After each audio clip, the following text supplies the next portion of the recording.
Order, honorable members. Order. Honorable members, allow Honorable Leader of the Opposition to proceed. With all sincerity, none of us in fact believe you. Every book that gets written makes up allegations which you come here to deny. Now, Mr. President, this particular book states that you received R1 million every month at the start of your presidency.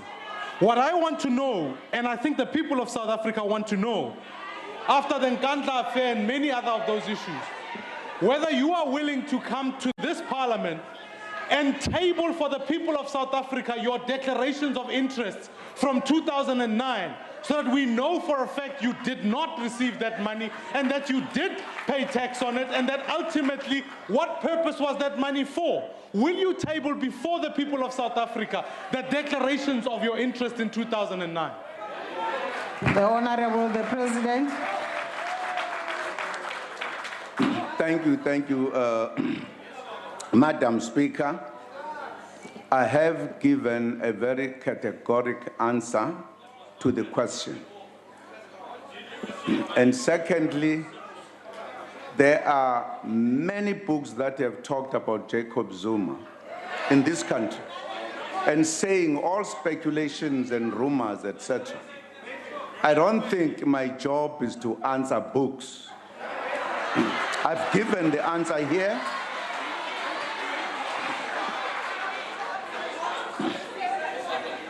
Thank you, Madam Speaker. Sorry, The Honorable Carter. Sorry, Speaker. Will you table the No, Honorable Maimane, you asked your question, you asked a follow-up question. Honorable Carter. Madam Speaker. What are you rising on, Honorable Steenhuisen? Rule 92, Madam Speaker. Madam Speaker, the Leader of the Opposition asked a very direct question. Whether the President is willing to table in this House his declaration of interest. It's a simple yes or no. Will he table his declarations or will he not table his declaration? The Honorable, it's a simple question. The President has answered. He didn't answer that. Honorable Steenhuisen, please take your seat. Madam Speaker, you see, this is a problem. When people when people act within the rules, they get punished. And that's why people have to come to this Please, he did not answer the question. Can you take your seat, Honorable Steenhuisen? I want to proceed. He did not What's answer the point of order? On a point of, I'm rising on Rule 142 and 92.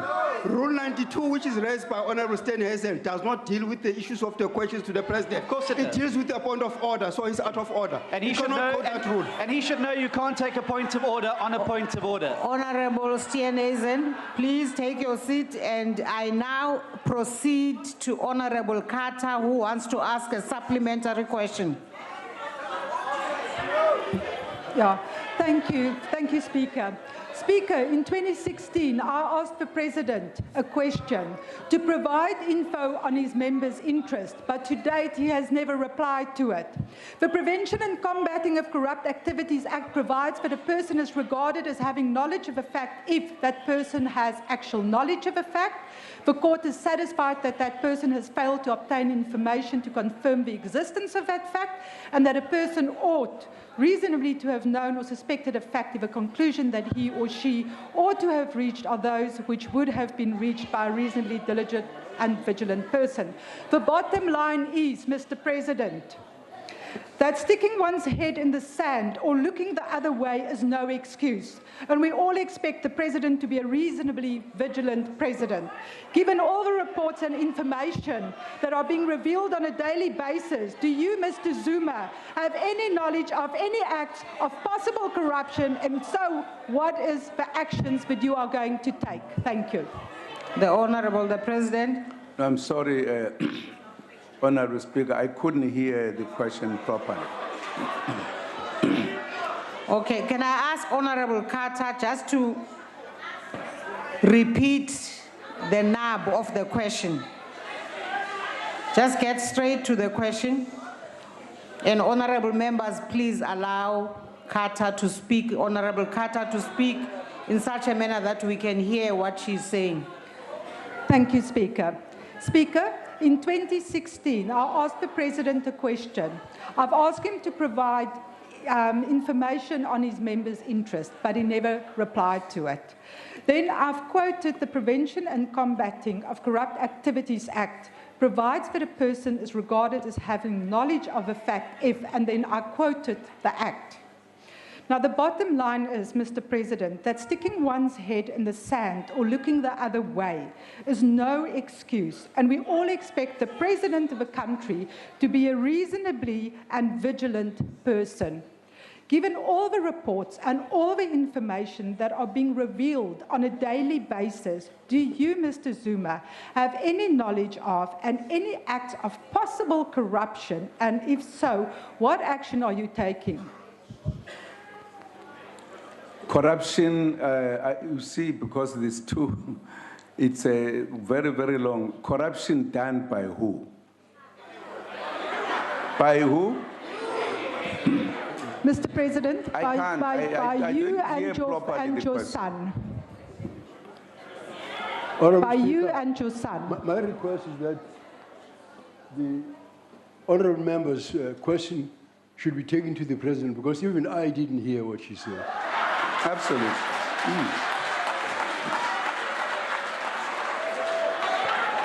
Honourable Speaker, Yes, Honorable Carter. the reason that maybe Honourable Buthelezi could also not hear is because we are not being protected again with a ruling party making cat noises and making all sorts of noises. So I don't mind, I can repeat the I question think, Honorable again. Carter, part of the challenge is the background before you get to the actual question. There's too much background so that the mind cannot quite get to the issue. So if you can just get to the actual question you need answered. Okay, Honourable Speaker, in 2016 I asked the President a question to provide information on his members' interest. He Order. has not done that. When is it going to happen? Taking into account all the reports and allegations levelled against the President and family members of the President, including his son, what is he doing about it? So what is he doing about the allegations of corruption against him and the son?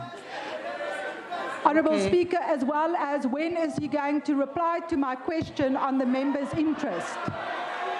That's the first question. Okay, honorable members, please let's allow the main people to be heard. The Honorable, the President.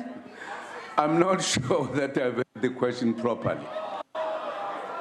She is Very saying. true. I don't, just Honorable Speaker, how can I answer the question that I did not hear? Just tell me. No, we are not asking the question. That's the honorable member. If you want to interpret the question, help me. But I did not hear. That's what I'm For the saying. President. I want will help. to hear the question. Yes. Okay. I'll help. I will assist. Okay, honorable members. I will assist the President. No, please. He's asked me to help him. No, Honorable Maimane. Honorable Maimane, can you just come down? The Honorable Buthelezi made a proposal that maybe the question must be handed in to the President.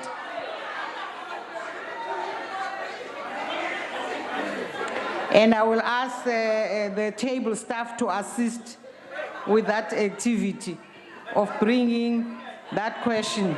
Speaker, but it's a very simple question. In 2016, I sent questions to the President to give a declaration on his interests. He has never replied to it. When are we going to get it in writing for written reply? So you It's the want to same know when question. will it come in writing? No, but he must tell us now when we going On to a get point it. of order, Honourable Fine. Speaker. You are saying, when will we get a reply? Yeah, to Honourable- he must tell us now. When are Honourable we going Speaker. to get the written reply? Honourable Speaker, on a point of order. Yes, Deputy Chief Whip, what's the point of order? The question is a new question. It's about the It's not a new declaration of question. interest. It's not the original question which is on this order paper. Thank you. No. You have to listen to the context of a question. Actually, that's correct. No, It's true that it is a new question. Madam No, Speaker, Chairperson. Speaker. Madam it's Speaker. got to So take it- Honorable Carter, can we get your question as a separate new question from the original question raised by the leader of the opposition?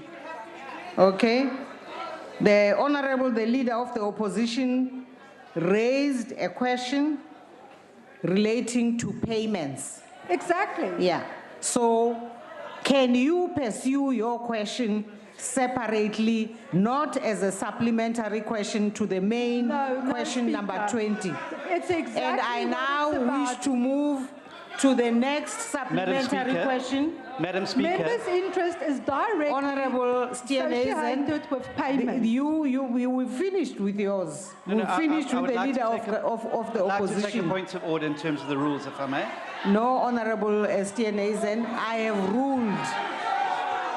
Honorable Speaker, Steenhuisen, please I've can you- ruled on the can you- supplementary question submitted by the Honorable Carter. Madam Speaker, you're making a principled decision that I would like we to are get input now into. moving on to the Madam next Speaker. supplementary question. Madam Speaker, Honourable I'm Speaker, entitled you're to making take a a point of mistake. order. No, we can't all be talking.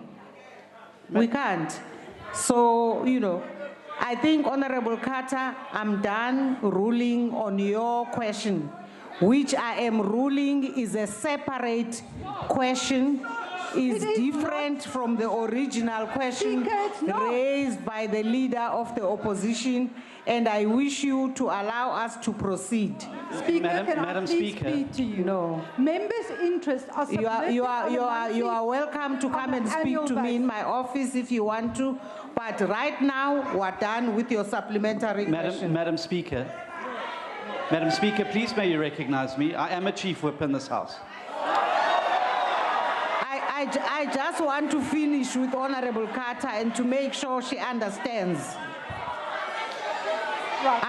Honorable Carter, please, can we end this dialogue? Honourable Speaker, respectfully, just give me 1 minute. I'm going to give you a reason. No, Honorable Carter, I have ruled. Members' interest, and I serve on the When you committee, is disagree with the submitted ruling once from a the year. chair, you pursue the matter not in the House, you pursue it outside and This beyond question- this interaction. This Honorable question- Carter, please.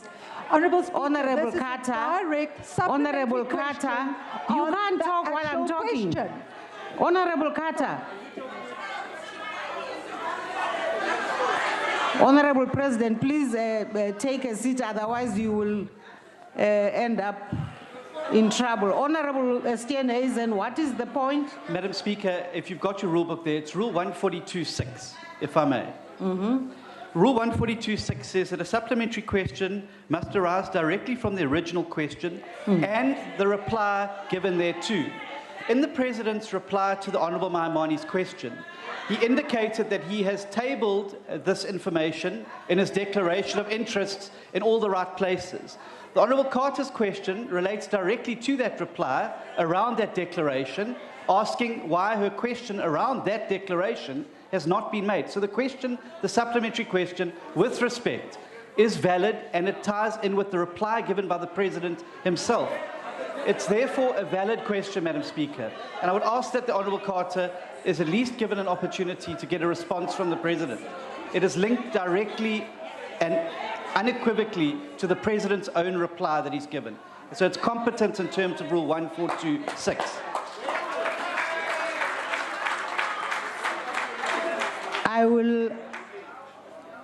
Let's allow this question to go, this supplementary question. I will take advice after we have considered the matter with the table. Okay? I am now proceeding. Speaker, but you are now trying to protect Mr. Zuma. On a point of order, Honourable You Speaker. can't be arguing with me, Honorable Carter. No, but but Speaker, you are trying to... the whole nation no, is let's looking not at you. argue, You Honourable I don't want to Carter. argue, but you are On a point of protecting order. Zuma, and you are supposed to be protecting everyone in this house. I and am not Mr. saying we Zuma. are considering the matter with the table. That's what I'm saying. So are we going to... So why are you arguing? But Speaker, will we then get an answer if a table is said so before? When I'm through with the consultation I'm talking about. Today. All right, thank you. If it's today, then I accept it. Thank you. The Honourable Sheikh Imam.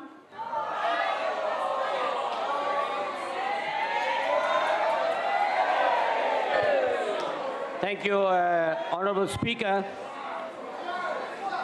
Mr. President, in respect of your response, Mr. President, that you say you have no knowledge and that you have not accepted any monies from anyone, could you kindly tell us why do you think these allegations are being made? Who do you believe are making it, and what do you think is the reason, or what is the objective of these people making such allegations? The Honourable the President. Thank you, Honorable Speaker. Well, I don't know exactly what is it that makes people to make allegations. As I said earlier, there are many books in this country that have been written about Jacob Zuma. There are many articles on a daily basis that are written by journalists on the newspapers, as well as people who talk on the either TV or radio. I can't tell you exactly what is it that makes them to do so, except my speculation that Zuma leads the biggest party which is in government, which has won elections since democracy, and they are trying to find a way to undermine the ANC more than anything. That is my speculation. Thank you, Madam Speaker. The Honourable Kulu.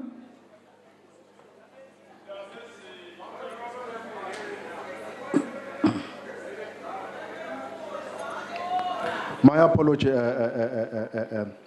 Speaker. In fact, the question should be asked by Honourable Singh rather than myself. The Honourable Singh. Thank you, Madam Speaker. Mr. President. Mr. President, we do not have the name of the company here on this question paper, but one can guess who the company is. Now, Mr. President, there is a program that is called Who Wants to Be a Millionaire? And one of the questions they always ask, is this your final answer? So today I want to ask, Honorable President, is it your final answer that you have not received any payment from any specified company during this period?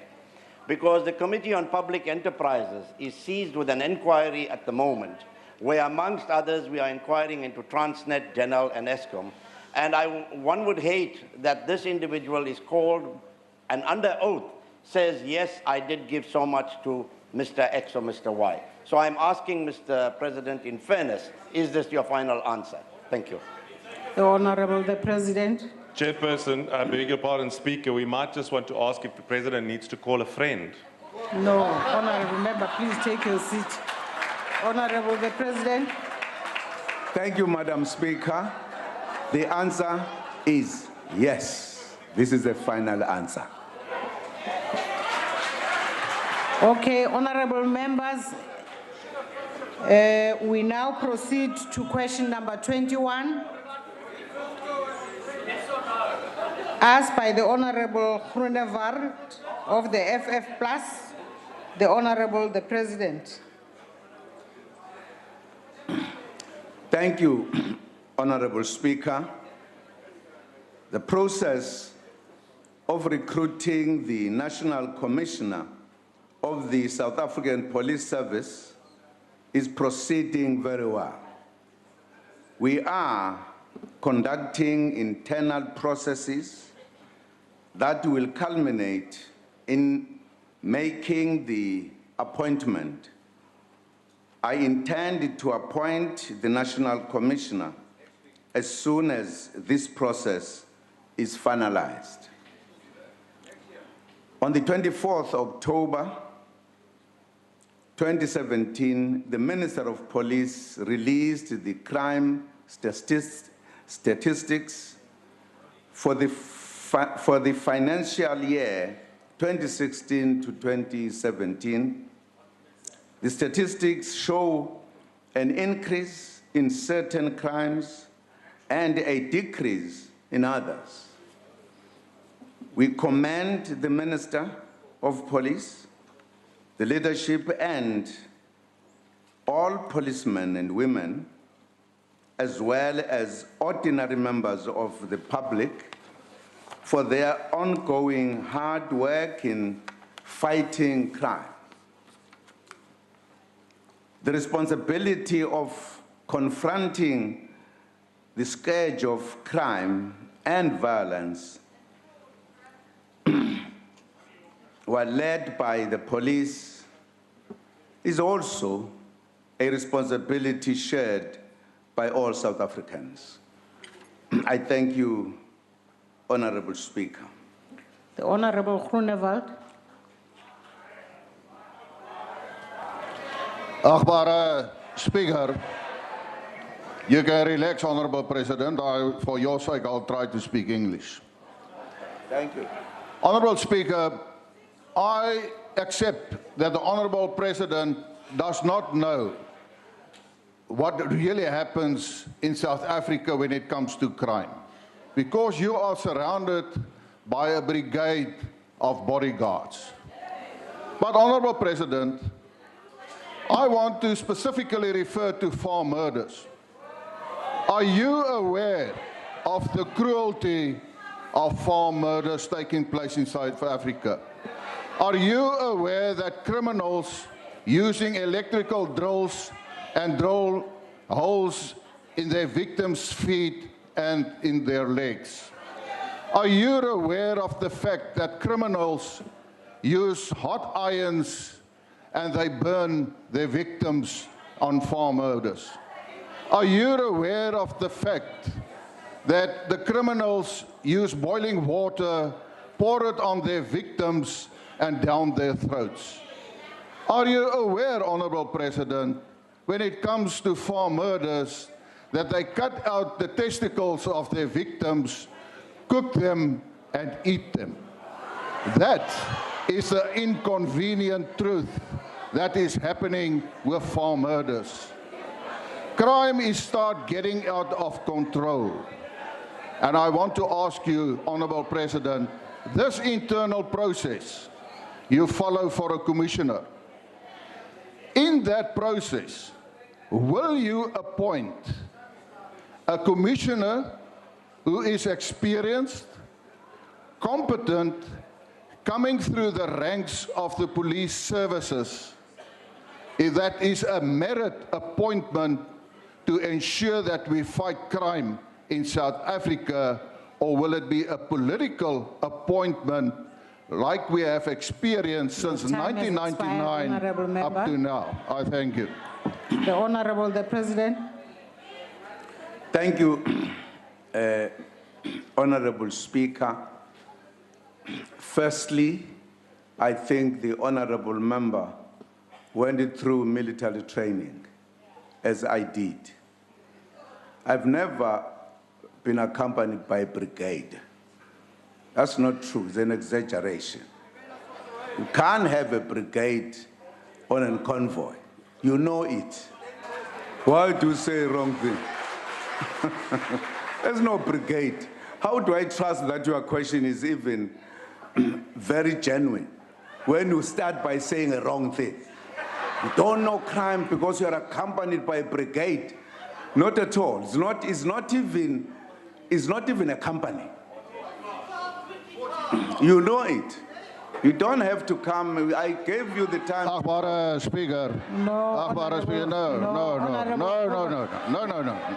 Honorable Groenewald. Honorable Speaker, I have always behaved well in this house. Yes. The Honorable Speaker, the Honorable President, now it's a figure of speech. He must answer my question. Wait for an answer, Honorable Groenewald. Now let him give the answer.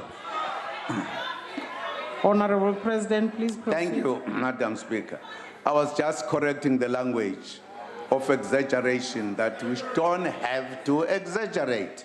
Just ask a question simply.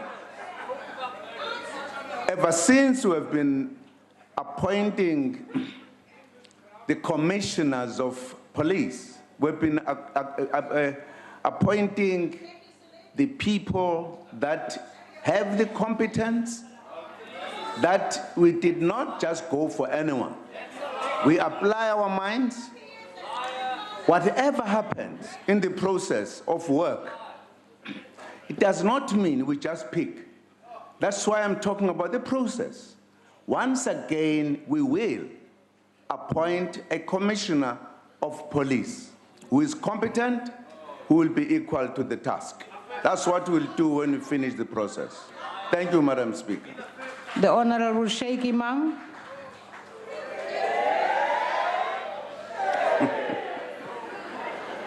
Thank you, Honorable Speaker. Mr. President, one of the root causes of crime today in South Africa is as a result of the effects of apartheid on our people and the brutality under which our people were subjected to. Now, Mr. President, the commissioner that we have to appoint needs to understand the challenges that we face, including the socio-economic conditions, because it is our understanding it is not only a matter of the police, but all relevant people, stakeholders to come together. Would you ensure that whoever you appoint, Mr. President, is fully aware of the circumstances of the people on the ground, where they have come from, what is causing the root causes of the crime, together with taking into consideration the fact that the police themselves have a very difficult task, that when they want to apprehend and or shoot or kill these criminals, that we political parties will want to make a big noise. Time has expired. But the criminals will do the same and nobody does that. So I want to know, Mr. President, will you appoint somebody who will take both sides and consider before the appointment that you make? The Honorable, the President. Thank you, Madam Speaker. Definitely, part of what we are doing in the process is to identify a policeman or woman who will understand the situation in the country, and many of them, they've got to answer those questions, whether they understand the responsibility given. And at the end, we take the one that satisfies us, that they understand even the causes of crime. So we will definitely do as we have suggested. We will employ a police leader who will understand the situation and know how to deal with crime. Thank you, Madam Speaker. The Honorable Maimane. Mr. Zuma, I think it's quite clear. None of us can in fact believe you. I don't anyways. And you've managed to capture. Here's the point of concern. The crime stats, the very crime stats that were released last week, in fact, are chilling. The citizens who are sitting here, 52 citizens are being killed every single day in South Africa. Now, my problem is this, is that gang and drug-related murder is equally on the rise, and the victims are often innocent bystanders. In your Order, honorable members. The President will end up not hearing again what the honorable member is saying. Okay. Now, what is clear, in your 2004 State of the Nation address, you promised to re-establish specialized gang and drug units after shutting them down in 2004. That was in 2016, you said that.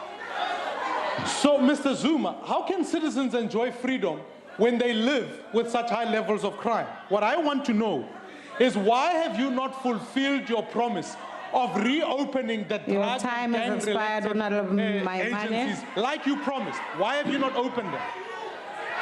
Honorable the President. Thank you, Madam Speaker. We are working on the plan to implement, among other things, what we promised. We have had a discussion, not just with the police minister, but with the cluster itself. We have said we cannot coexist with crime. We need strategies to deal with crime, which will include establishing special units to deal with special kind of crime, as I promised. The critical point about crime, South Africans are not born criminals. It is the social conditions that add a lot of pressure in terms of people to become crimes. And that's what we are dealing with. And that's what we are going to be dealing with in a plan that will be announced very soon by the cluster in terms of crime. So that is going to be done because we sympathize with people who are affected by crime. For an example, what has happened in the Western Cape, where there was almost an open battle among the gangsters, and the minister went there, and the minister even said we need the assistance of the military. And they're working on that, the two ministers, so that we can add more strength and effort to deal with crime. I have gone to a number of places in the Western Cape because of crime, including visiting areas where there were victims, as well as the police station, to say, what can we do? That is why the minister has, in fact, in one area, elevated the level of the person in command. Well, that is part of the effort to fight crime. Thank you very much. The Honorable Kubisa. Thank you very much, Honorable Speaker. Honorable President, most of the people who have appeared before the Morane Commission in KwaZulu-Natal mentioned inter alia that the issue of corruption, greed, and also the issue of tenders is causing a lot of problems when it comes to crime in South Africa and KwaZulu-Natal in particular. And especially, there's a lot of crime in Cleveland, for instance, in the hostels. Umbuzo uthi ke mhlonishwa mongameli, ngendlela okwenzeka ngayo njengoba abantu befa mhlambe nalapha ko Greytown bebulawa belele ko Loskop nalapha eKapa, ungabe lezi zinto mhlawumbe abazimentionile ku Morane Commission ziyingxenye yini yokuba khona kodlame ezweni lakithi nokuthi singaqeda kanjani? Ngiyabonga. The Honorable the President. Elungu elihloniphekile, ngingathi okubangela ukubulawa kwabantu eindaweni ezahlukahlukene kunezizathu ezahlukahlukene. Kulokho mhlawumbe ukushiwa abantu abavele bezobika ukuthi bacabanga ukuthi yini ebangela udlame, okunye kwakho kuyiqiniso. Akufani, zihlukene lezi zinto. Kukhona abafa ngenxa yokuthi mhlawumbe baxabene ngezinto ezithile, kukhona abafa ngenxa yezimpi zamatekisi, kukhona abafa ngoba abantu kukhona banje abalwa ngakho okuthile. So zonke lezo zinto vele ziyingxenye yezinto eziletha ukuthi kube khona udlame endaweni ezahlukahlukene. Uma ubheka lapho kuthiwa kubulawe khona abantu, futhi uthola ukuthi ngesinye isikhathi yigebengu, ngesinye isikhathi abanye babuyisela induku kulabo mhlawumbe ababulala abangakubo, ubungayazi ingxabano ukuthi iqaleni. Yizo zonke ke lezo zinto esiziqashelwayo ababhekele umthetho ukuthi zenziwa kanjani, lapho kutholakala khona ukuthi ngempela kunomkhondo tholakala ukuthi lokhu kubangelwe yini, amaphoyisa ayalandela, ey'gabeni eziningi ayababamba abantu abasey'nkantolo. Kusho ukuthi kulwa nendaba yobugebengu iyaqhubeka, ney'gebengu zikhona. Yingakho nje ngithi ababhekene nohlelo lokuthi balethe ukuqeda ubugebengu banamasu namaqhinga bazoqhamuka nawo budeduze nje ukuzosho ukuthi siyilwisa kanjani lento na, belisa konke lokho okubalile, bebheka ukuthi yini le eyinkinga eyenza ukuthi abantu babulala abanye abantu na. Ngiyabonga. Somlo. We now come to question number 22, asked by the Honorable Abrahams of the ANC. The Honorable the President.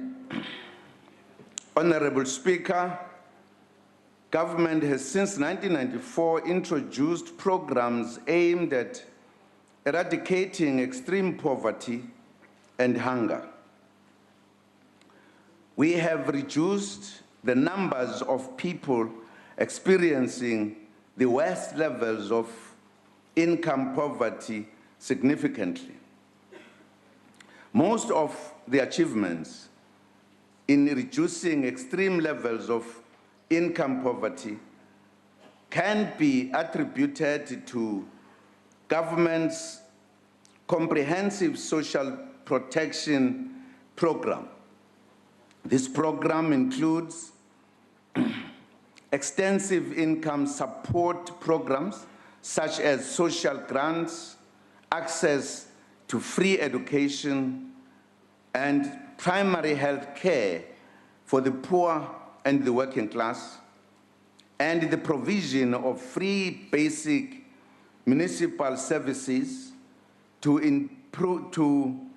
impoverish members of society. Government provides social grants to 17 million people, which translates to 31% of the population. Our 10 million of the recipients are orphans and vulnerable children. We recently celebrated with some university graduates who had been recipients of the Child Support Grant. Over and above the social grants, government also provides support through the Social Relief of Distressed program to individuals and households faced with destitution, under hardship, and disasters such as fires and floods. This support includes cash, food parcels, or food vouchers, and school uniforms that are provided to the distressed families for a minimum period of 3 and up to 6 months.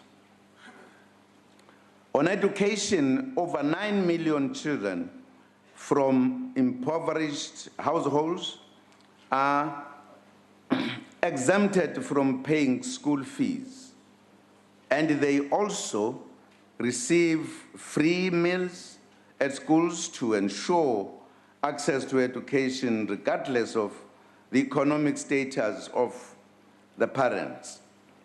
Students from poor households attending technical and vocational education colleges also study for free to promote access to education.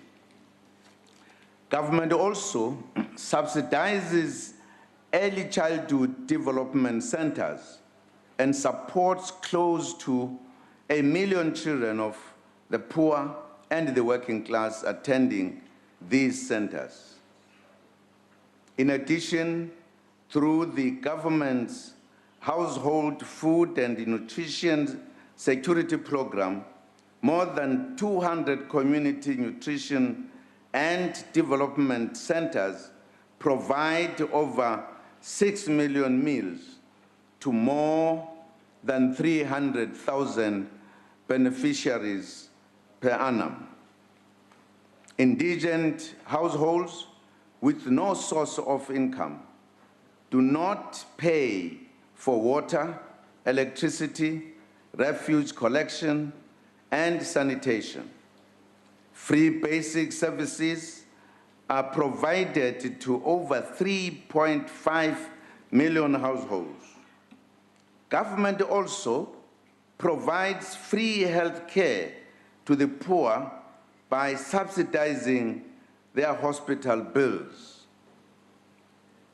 Depending on the individual's income and guided by the uniform patient fee school fee schedule policy. Importantly, government also runs public employment and development programs such as the expanded public works program and the community work program, which provide regular work opportunities and training for thousands of people, especially women and the youth. As at the end of September 2017, the community work program has provided over 230,000 work opportunities. Over 3 million work opportunities have also been created in phase 3 of the extended public works program. Some innovative programs have also been introduced to support young people. The War on Leaks program run by the Department of Water and Sanitation is currently training 10,000 youth as artisans and plumbers, in particular to curb water leaks. Other programs target youth in rural areas to provide skills such as the National Rural Youth Service Corps program, which has helped thousands of youth.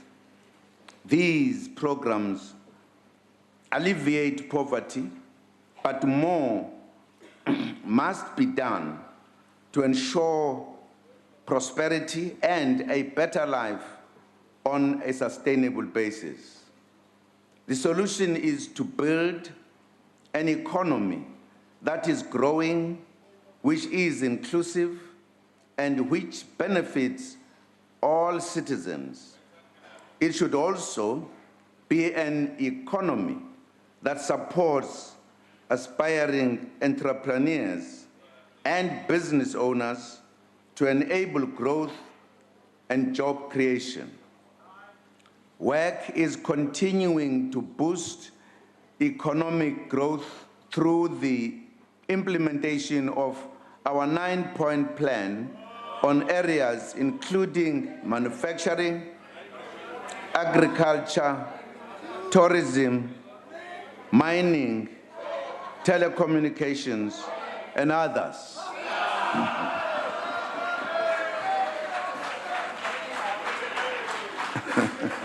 Ultimately, for us to totally lift the poor out of poverty, we have to ensure radical economic transformation. The black majority must participate in the economy as owners, managers, and controllers, and benefit from the wealth of the country. They should not be workers only. Programs such as promoting black industrialists and supporting black small businesses are aimed at changing the patterns of ownership so that we can see a difference in the lives of our people. I thank you, Madam Speaker. The Honorable Abrams. Thank you, Honorable Speaker. Thank you, Honorable President, for a very comprehensive reply. Thank you.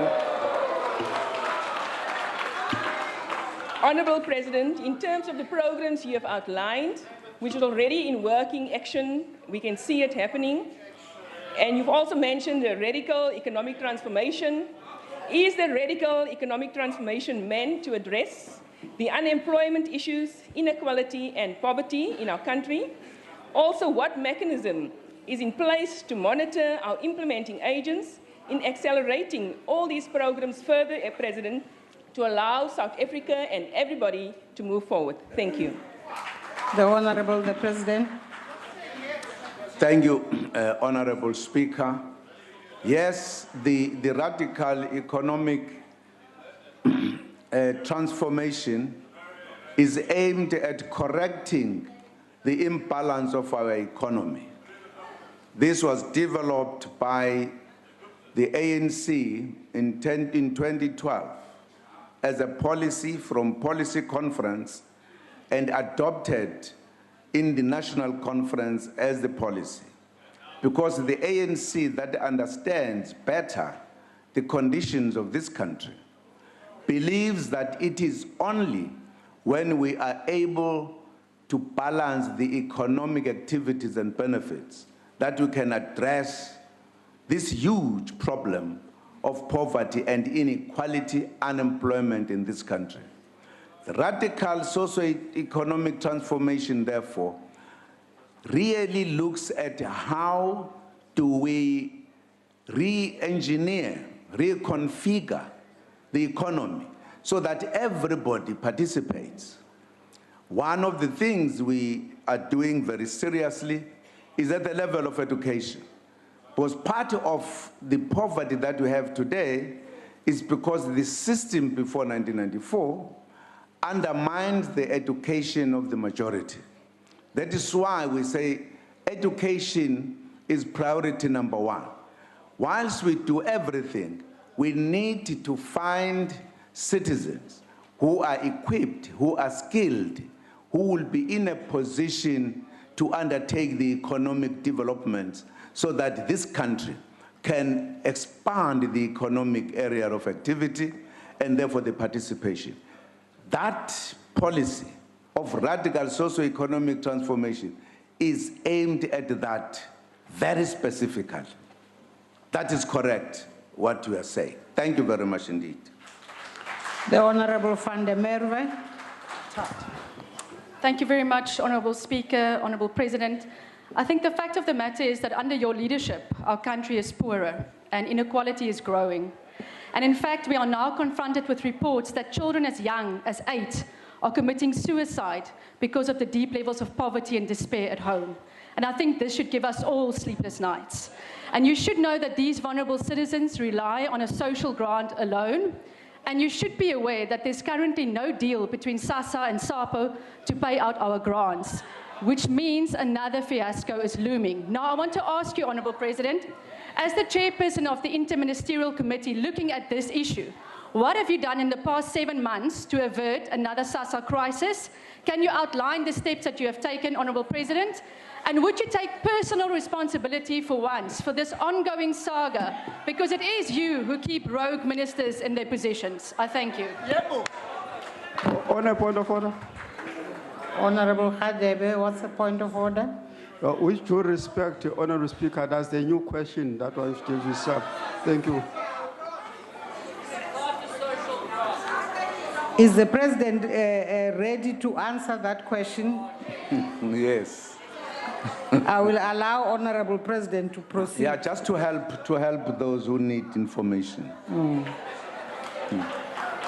I'm happy that the honorable member started at a real problem of poverty. You see, if we talk about poverty as if it just mushroomed now, we don't talk about the causes of this poverty, we are missing the point. We'll even fail to understand the efforts that government is making today. Poverty is a direct baby of apartheid, particularly to the majority. They were deprived of everything, and they grew up as a huge kind of size of big one of the blacks, without jobs, without education, because apartheid thought that they don't need education because they're not going to work at important places. All they needed to do was just to know how to communicate with the bus. That is where the problem comes from. Don't present the problem of poverty as a problem of this government. This government is solving that problem. The reason why we have got such a huge scheme to look after those who are extremely hungry, is a direct product of the system of apartheid. That, if that is understood, you will then understand why we are taking all these measures, why we have SASA, whatever you talk about, is to address the problems that were created by a system of apartheid. What has happened in the process of this, because of the problem that emerged within SASA, we then established this committee. This committee has been meeting, discussing issues. I've been chairing it. Right now, I have talked with the Minister of Finance. They are finding a solution on one part of many things that are being resolved. The relationship between the post office and the department. And this is being addressed. The Minister of Finance is meeting both departments to discuss and solve that problem. Because we have to solve it, we have no alternative. Because it has to be solved. So I'm aware of it, I've chaired those meetings. Thank you, Madam Speaker. The Honorable Maimane. Mr. President, what is not a problem of apartheid is Minister Bathabile Dlamini. As Minister of Social Development, she's leading from one crisis to the next. And now there's a looming crisis that you've just described. Truth of the matter is that Minister Bathabile Dlamini is incompetent. She simply can't do the job of delivering grants to the people of South Africa. Now, what I want to understand, she's sidelined officials. It's clear that there's another crisis looming. What I want to know is why, Mr. President, while you are reshuffling every other month, why have you kept Minister Bathabile Dlamini in her job despite her incompetence when poor South Africans are there? The Honorable, the President. Thank you, Madam Speaker. I don't know why the Honorable member is saying all the problems we face are not the problems of apartheid. Why are you defending apartheid? You were a victim of apartheid, you. I don't know why you defend it. Absolutely, I don't understand. You defend apartheid. I never said that. I never said that. Order. Honorable Steenhuisen, I have please just said, take your seat. Madam Speaker. No, take your seat, Honorable Steenhuisen. Are you going to allow the President to twist the truth take your seat, in this Honorable Steenhuisen. Take your seat. I know he's used to twisting the truth, but that's a step Honorable too far. Steenhuisen, take your seat. Please proceed, Honorable President. Madam Speaker, people should ask questions directly. They should not start wondering, because I'm going to follow their wondering when I answer questions. They must ask a question directly, because the insinuation that ministers who are trying to solve the problem of apartheid, they are not a problem of apartheid. They are a problem of who? Who created the problem in this country? I'm answering that question. That's why I'm saying the honorable member who was also oppressed, how can he say apartheid did not do damage? The damage is done by us now. It can't be correct. You say Bathabile is not a problem of apartheid. It's a problem of what? I'm answering you. You come with meanders, I answer with meanders. Easy. Ask the question, I will answer the question. Bathabile is dealing, Minister Dlamini is dealing with the problem of solving the problem that emerged, and we have a committee that I've just described that has discussed the solution, and we are finding a solution. That is the matter that we are dealing with, and that is the answer to the question. Firstly, the judge or the court, the constitutional court, gave an order to that minister, did not give an order to any other person. That minister has to do that order. Now, if you remove her, who is going to implement that order? Who? She has to deliver on the order of the Constitutional Court. What will I say to the Constitutional Court that they say this minister must deliver and I shift this minister? What is that? She has to deliver on the order of court. That's why she's there to do so. Thank you, Madam Speaker. The Honorable Reverend Mishwe.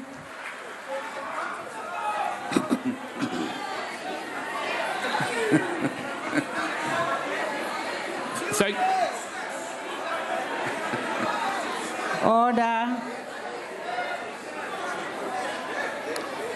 Thank you, Speaker. While the ACDP appreciates all government programs that the President spoke about, the fact still remains that according to Poverty Trends Report for 2006 to 2015, 30.4 million people are living in poverty. And this is an increase from 27.3 million people in 2011. This shows that government is clearly failing to effectively redress the issue of increasing or decreasing poverty levels in the country. The ACDP believes that South Africa has enough mineral wealth and human capital to alleviate this crisis. But corruption, especially at government level, and the looting of state resources has stolen money that should be used to help the poor.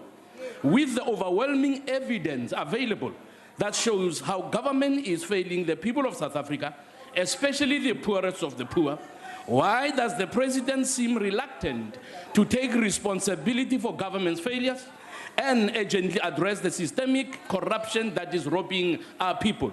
And would the President consider calling early elections in the hope that it will usher in a new caring government that will have the best interests of the people of South Africa at heart and eradicate corruption at all levels? Thank you. The Honorable the President. Thank you, Honorable Speaker. Firstly, we have not denied the fact that the problem we are tackling is big, and it is an apartheid problem. And you know it, Honorable Member. We are solving it. We have always said that we have made progress, but we still have to do more. We say this every day. That is a recognition that the problem is big. It's not the failure, it's the size of the problem. That is what we are dealing with. And indeed, we have better policies to address this problem. And our policies are the most accurate policies. Now, if you say, don't you consider having early elections so that, but who is going to do better? I've listened to the policies of the parties. No party has policies better than the policies of the ANC. Not a single one. How are we going to tackle that? We are dealing with the issues, of the government, of the country. And we have time, 5 years, given by the Constitution. What you ought to be doing, try to convince the people of this country to vote for you. Because we are not going to vote for you here, no matter how much you talk to us. We're not going to vote for you, because I don't even know what you are going to say if we gave you a chance today. I don't know. At least people know what the ANC will do. People can call the ANC to account on its policies. I don't know what other policy is better. So there is no need for elections. The ANC is addressing the issues of this country to change the quality of lives of our people for the better, and we will succeed. Thank you, Madam Speaker. Honorable members, we now come to question number 23. We come to the question asked by the Honorable Carter of Cope. The Honorable President. Thank you, Honorable Speaker. The government is committed to fighting corruption in all its forms. Since 2009 to date, I have signed 84 proclamations authorizing the Special Investigating Unit to investigate maladministration and corruption in government and state institutions. The South African Police Service and the National Prosecuting Authority have stated on record that they are investigating the allegations of the so-called state capture. I have also stated before this Parliament that I will establish a commission of inquiry to investigate such allegations. I will do so as soon as my application to review and set aside the relevant public protector's remedial action is finalized. The matter was heard in court on the 24th, 25th October, and we are still waiting for the judgment. The authors of the two reports should provide their information to the above-mentioned law enforcement agencies and also to the Commission as soon as it is established. Thank you, Madam Speaker. The Honorable Carter.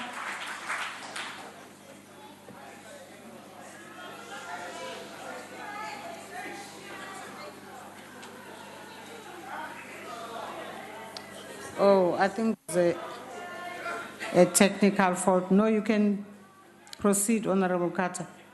Thank you, Speaker. Mr. Zuma, it's November 2017, more than 18 months since you first learned from the Public Protector that there were serious allegations of what is now called state capture. And we've seen the unburdening panel report, we've seen the academics' betrayal of a promise, we've seen the Gupta leaks. More recently, we've seen the Jacques Pauw's book, The President's Keeper, which you have never attempted to challenge in a court to stop from being published. And by all accounts, as the executive manager of government, you have done nothing in respect of the revelations of corruption and capture. Now, I'm trying to make my question as simple as possible for you to understand it, Mr. President. Mr. Zuma, do you think, as the President of a Republic of South Africa, this country, that it would be in your best interest and in the best interest of a country that you appoint the independent commission to investigate the revelations of corruption and state capture as a matter of urgency? Thank you. The Honorable the President. Thank you, Madam Speaker. I have said in a number of occasions that I am ready to establish a commission of inquiry, judicial one. The problem that we have faced is that you had the public protector investigating and producing a report which is called capture report or state capture report or whatever you call it correctly. Once that report was given, I then said the remedial action of the public protector was unconstitutional that I have to undertake. And I took the report for the review. So I've never said and did nothing. I took action to review the report. I could not push the dates of courts or other things. It's out of my responsibility. And that's why on the date that I mentioned recently, that matter was heard and we are waiting for the judgment. What in terms of the law, as I know in this country, that if the matter is in court, same matter, state capture report, I couldn't establish a commission of the same thing. You can't. Lawyers say it is a matter that is sub judice, right?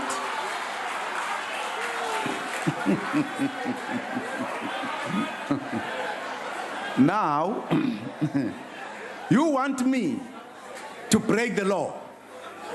Whilst the matter is being handled in courts, I establish another parallel process.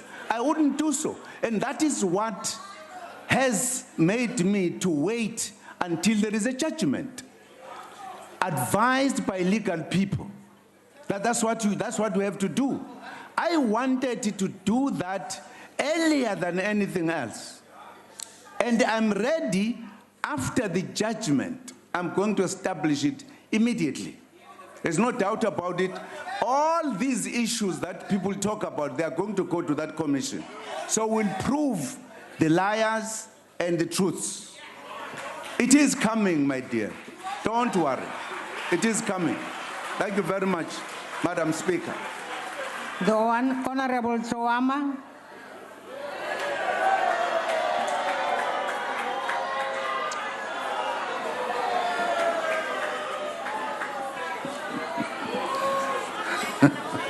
Honorable Speaker, can you protect me? You are well protected, Honorable We are Chowama. only two in this National Assembly. Honorable Speaker, Honorable President, you are truly a disciple of deception. I'm convinced today that your presidency is equal to walk of shame.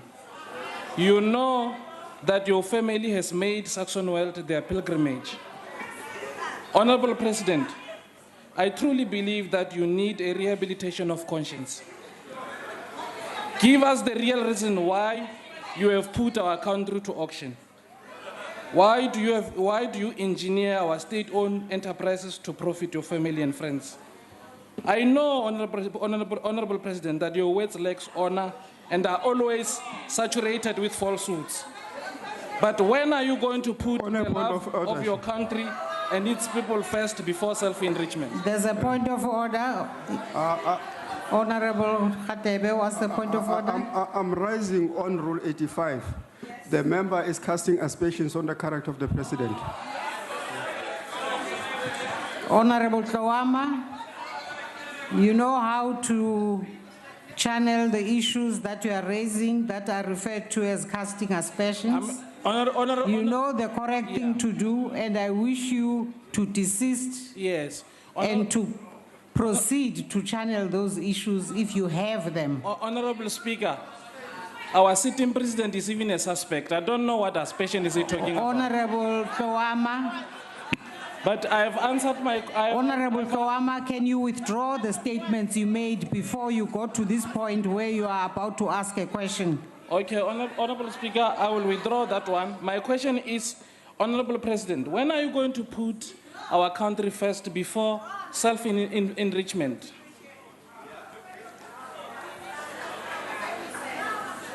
Honorable Chowama, if you are going to say a sitting president is guilty of self-enrichment, then you must please submit that allegation in the correct way.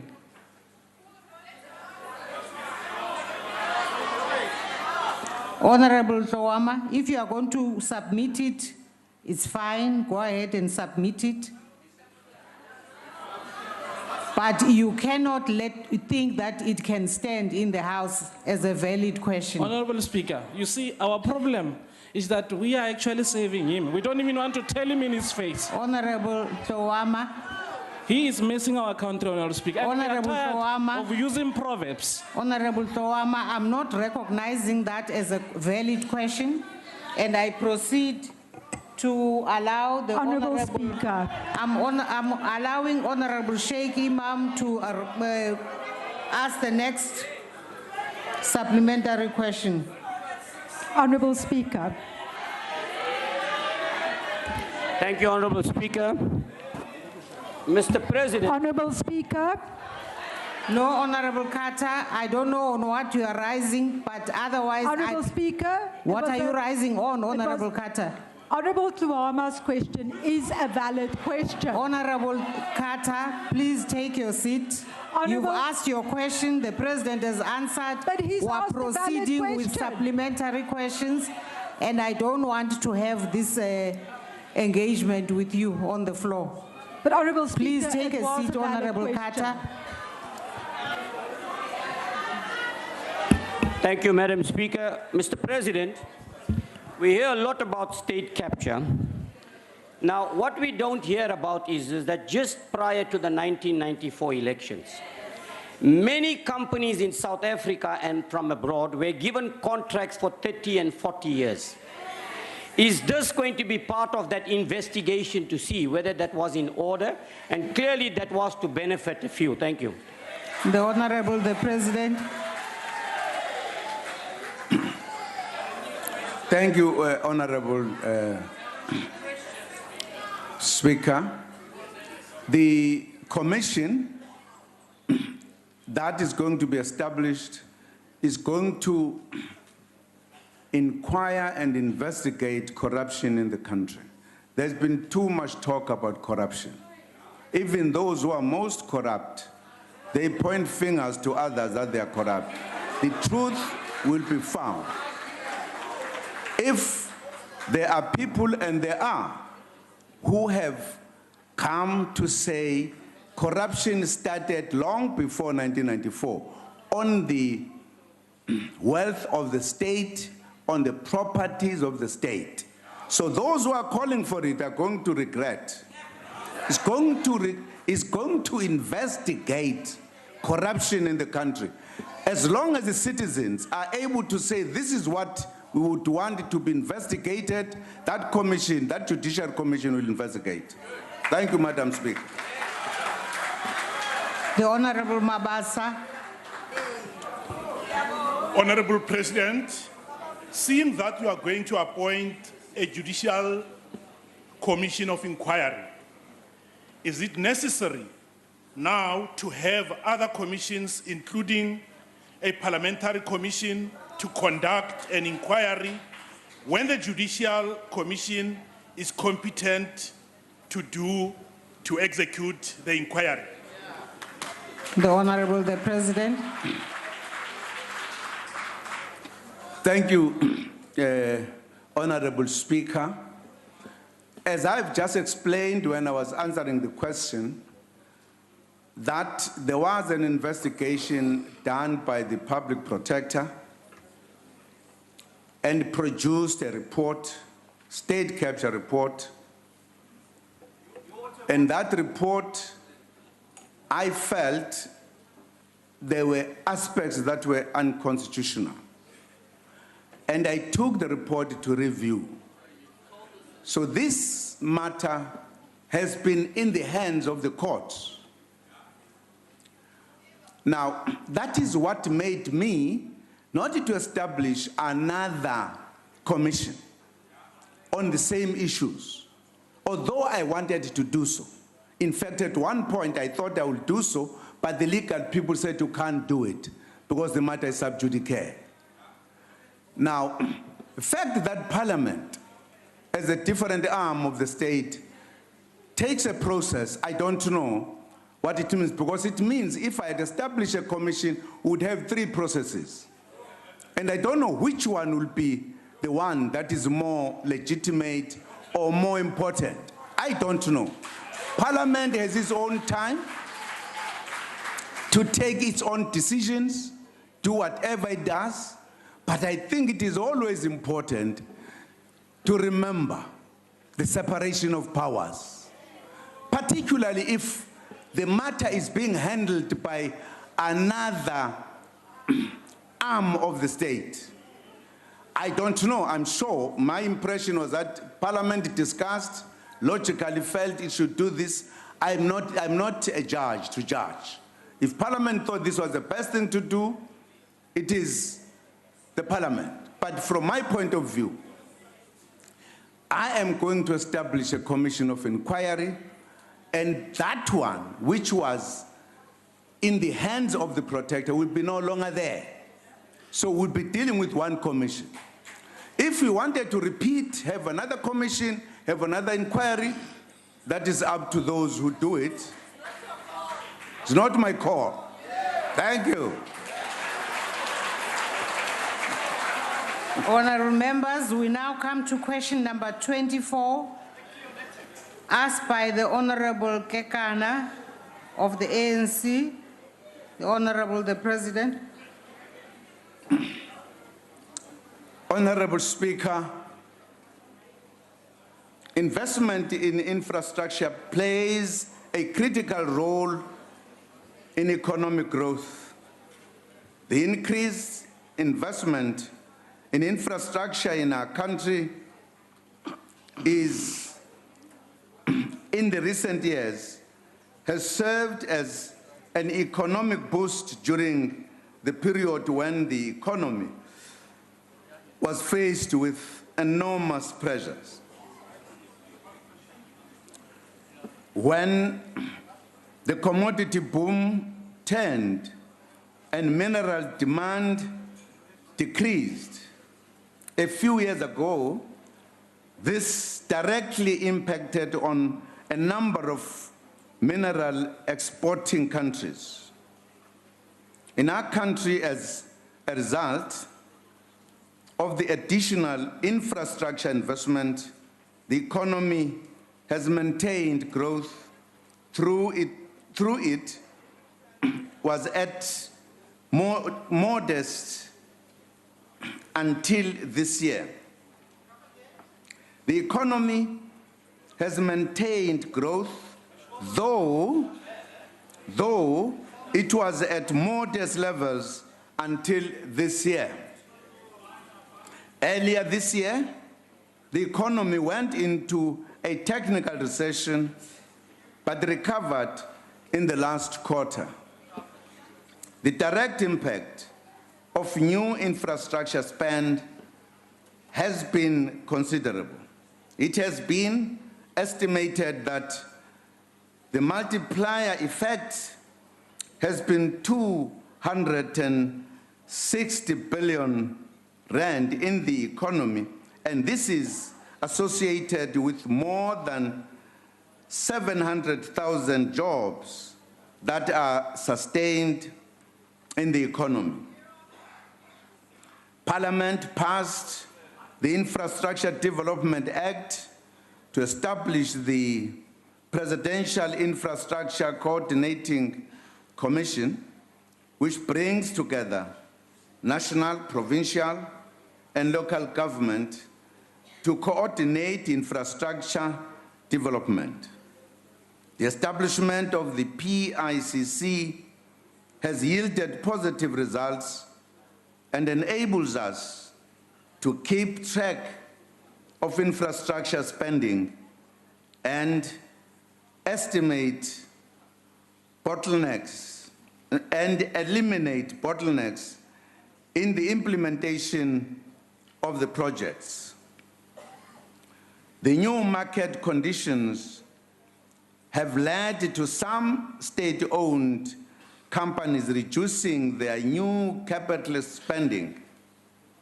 This matter is now receiving attention as we need to ensure that the combination of public and private sector spending on infrastructure is stepped up. Such spending is the equivalent of planting the seeds that will grow the economy. Our unwavering commitment to infrastructure development was strongly demonstrated during the recent medium-term budget policy statement when the Minister of Finance announced that 948 billion rand will be spent on infrastructure over the next 3 years. This will certainly result in further job creation and stimulation of economic growth. I thank you, Madam Speaker. The Honorable Kekana. Thank you, Honorable President, for your comprehensive response. Mr. President, in August this year, you launched the Africa Regional Center of the New Development Bank, the BRICS Bank, in Sandton. How do you see this assisting infrastructure development in South Africa and in the region? And do you think that it will help in improving intra-African trade? Thank you. The Honorable the President. Thank you, Madam Speaker. Yes, the launch of the BRICS Bank Center in South Africa was an important step, firstly in our country and the continent, and secondly to the global economic activities. The emergence of BRICS as a bank that can focus and more leaning on the need to focus on the developing countries is absolutely a welcomed approach, particularly when you take South Africa as a country with a big economy in the province and which is interacting with the continent of Africa. The understanding between the BRICS Bank leaders and the leaders of the continent is that BRICS Bank is going to play a very critical role in the continent. And therefore, it is going to be helpful in the continent, particularly as a BRICS Bank, which is attempting to have an approach that is user-friendly to countries that is going to be dealing with, to help them if they are in difficulties or if they request assistance to grow, not to do the opposite.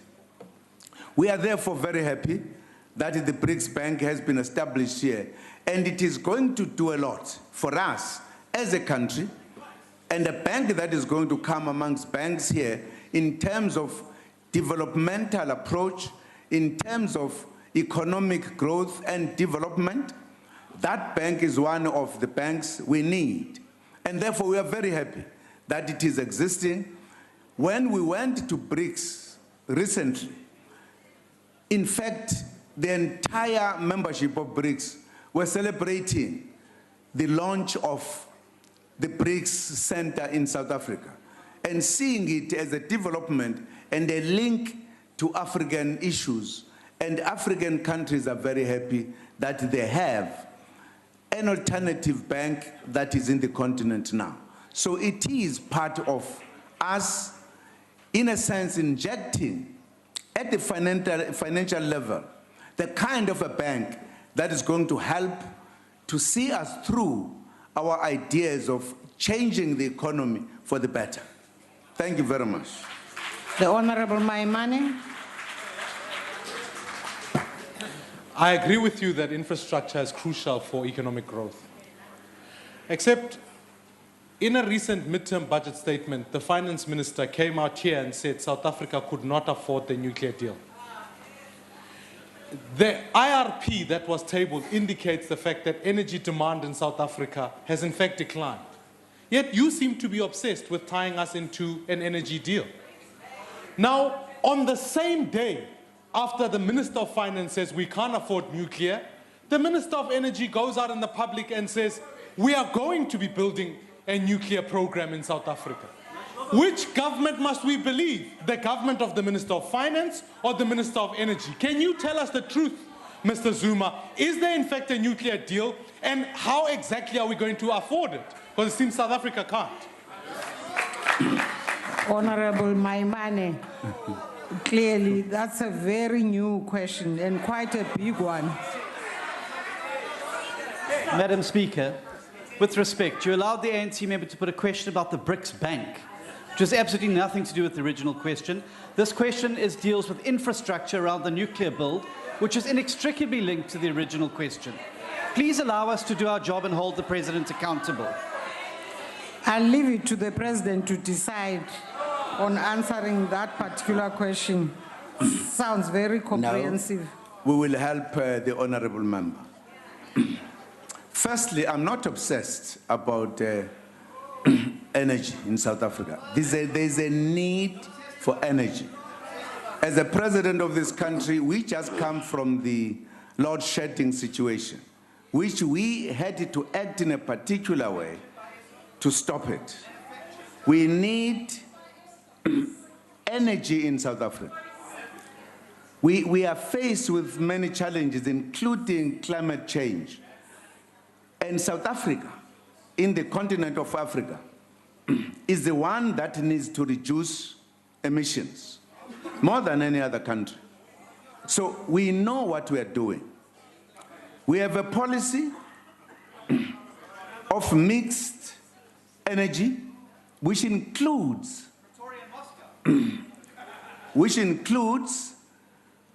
nuclear.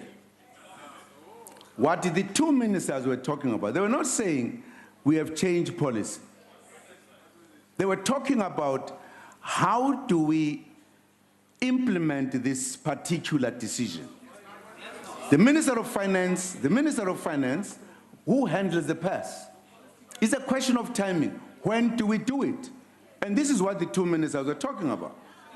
And that needs government to be dealing with it all the time. They were not contradicting. It's a question of when do we start, when and how do we start. We have been discussing that issue all the time in the government, and that's what they were talking about. The minister who deals with the energy itself, you will know, perhaps you have never been in government before, and will never be, even one day. You will know that ministers from their departments come to present to the cabinet what they believe their departments can do, what they think should be done. A discussion in the cabinet will determine. The Minister of Finance will from time to time say, we don't have enough money. There's nothing strange about that. You can't say, if they speak about timing and say they are disagreeing, because we have a policy that is standing, that we are building it, we've been discussing it, we have said we are going to deal with it in a particular manner. And the ministers were commenting on that one. It's as simple as that. Thank you very much, Madam Speaker. The Honorable Sheikh Imam.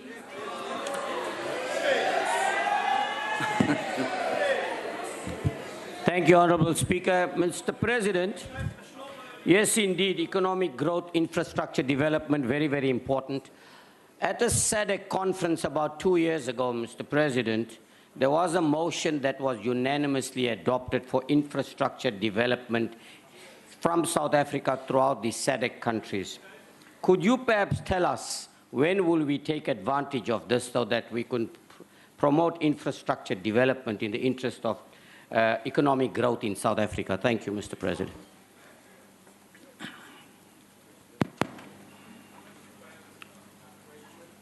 Mr. President. Thank you very much, Deputy Speaker.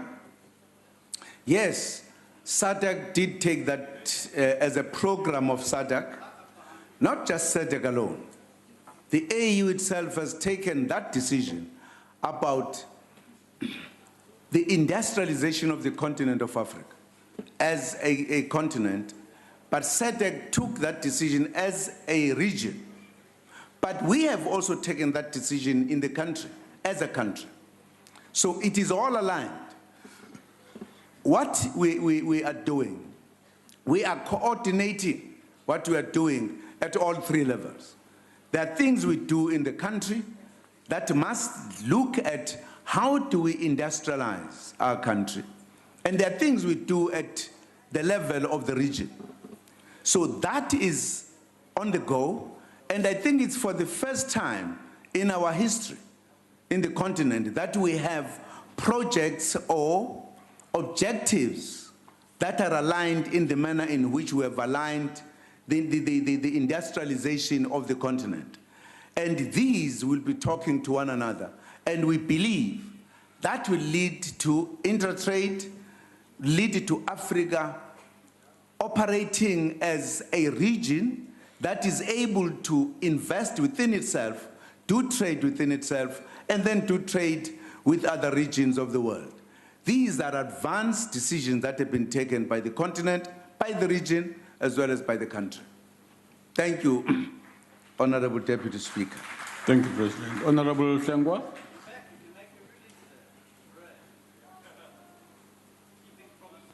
Thank you very much, Honorable Deputy Speaker. Msholozi, at the center of rebuilding the economy, which has collapsed at the hands of the ANC, is the need for skills development, innovation and training, particularly amongst young people, so that you can actually jumpstart the economy. Now, key to that is access to institutions of higher learning. And at this point in time, students are faced with uncertainty, and their parents in particular, as to whether they will be able to afford higher education in South Africa in order for them to make a meaningful input into the economy. So the question, Mr. President, in terms of the prioritization of education in the economy is, when will fees fall, and when will students find themselves in a position to access education without it being commercialized and without it being a privilege for those that have money and leaving behind the poor, as the inadequacies of NSFAS have excluded people behind. Point of question. Thank you very Point of much, Honorable Deputy Speaker. Yes, Honorable Member. What are you rising on? I'm rising on a point of order in terms of Rule 92, Honorable Deputy Speaker, that in terms of Rule 142, the Honorable Hlengwa is raising a new question and he knows it. Thank you. Honorable Deputy Speaker. All right. No, don't say anything, Mr. President. Would you like to respond? It's up to you, Mr. President. Thank you. We will help the member. Firstly, there is no economy that is collapsing in the hands of the ANC. Since 1994, ANC has grown this economy from billion level to trillion level. That is as clear as anything. I must correct you. If you say this economy that is collapsing in the hands of the, no, it is growing in the hands of the ANC. Just to correct you for record. With regard to the question you are asking, firstly, the report has been given to me by the judge with recommendations. And I've got it to look at the recommendations. And I'm working on it. Yesterday, I briefed the cabinet on where we are. And very soon, we are going to be answering that question as to what happens in terms of the issue that has been raised by the students in the country. That is going to be done very soon. Thank you very much, my brother, Deputy. Thank you, President. Deputy Speaker. The next question is asked by the Leader of the Opposition, question 25. Mr. President.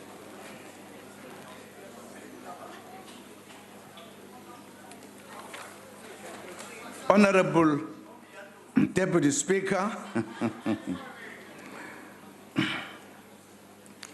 the litigations referred to was not at the instance of the President, but was initiated by the political party.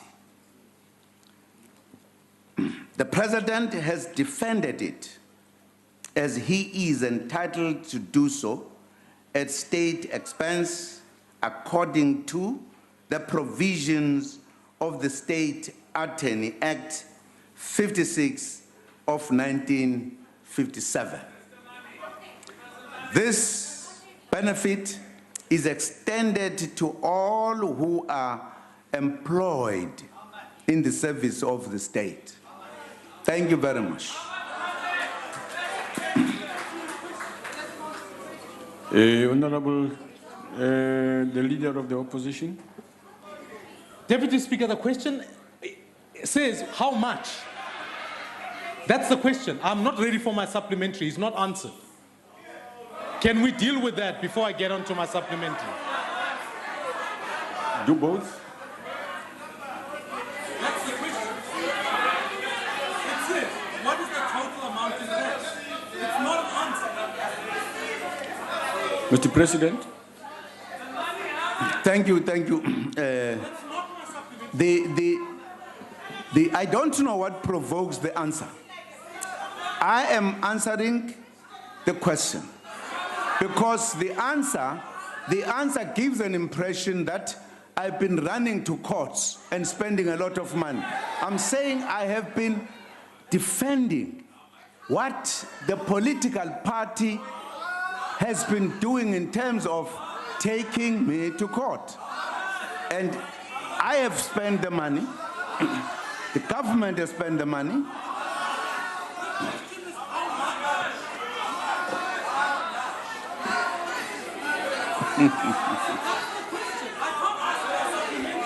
Deputy Speaker. Yes. Deputy Speaker, may I address you in terms of Rule 142 of the rules? Deputy Speaker, we're one of the few countries in the world where the executive are sent the questions so long in advance, 16 calendar days. The President has had this question for 16 calendar days. There's no reason why he should not have come to the House today to give an answer to the question that was on the order paper. If he doesn't know the numbers, surely someone in his department must know the numbers. How on earth are we supposed to hold the President accountable when he shows such contempt for the question that he's had for 16 calendar days? All right. Honorable members, I've given the President a chance to respond. He's responded. You ask your supplementary question, sir.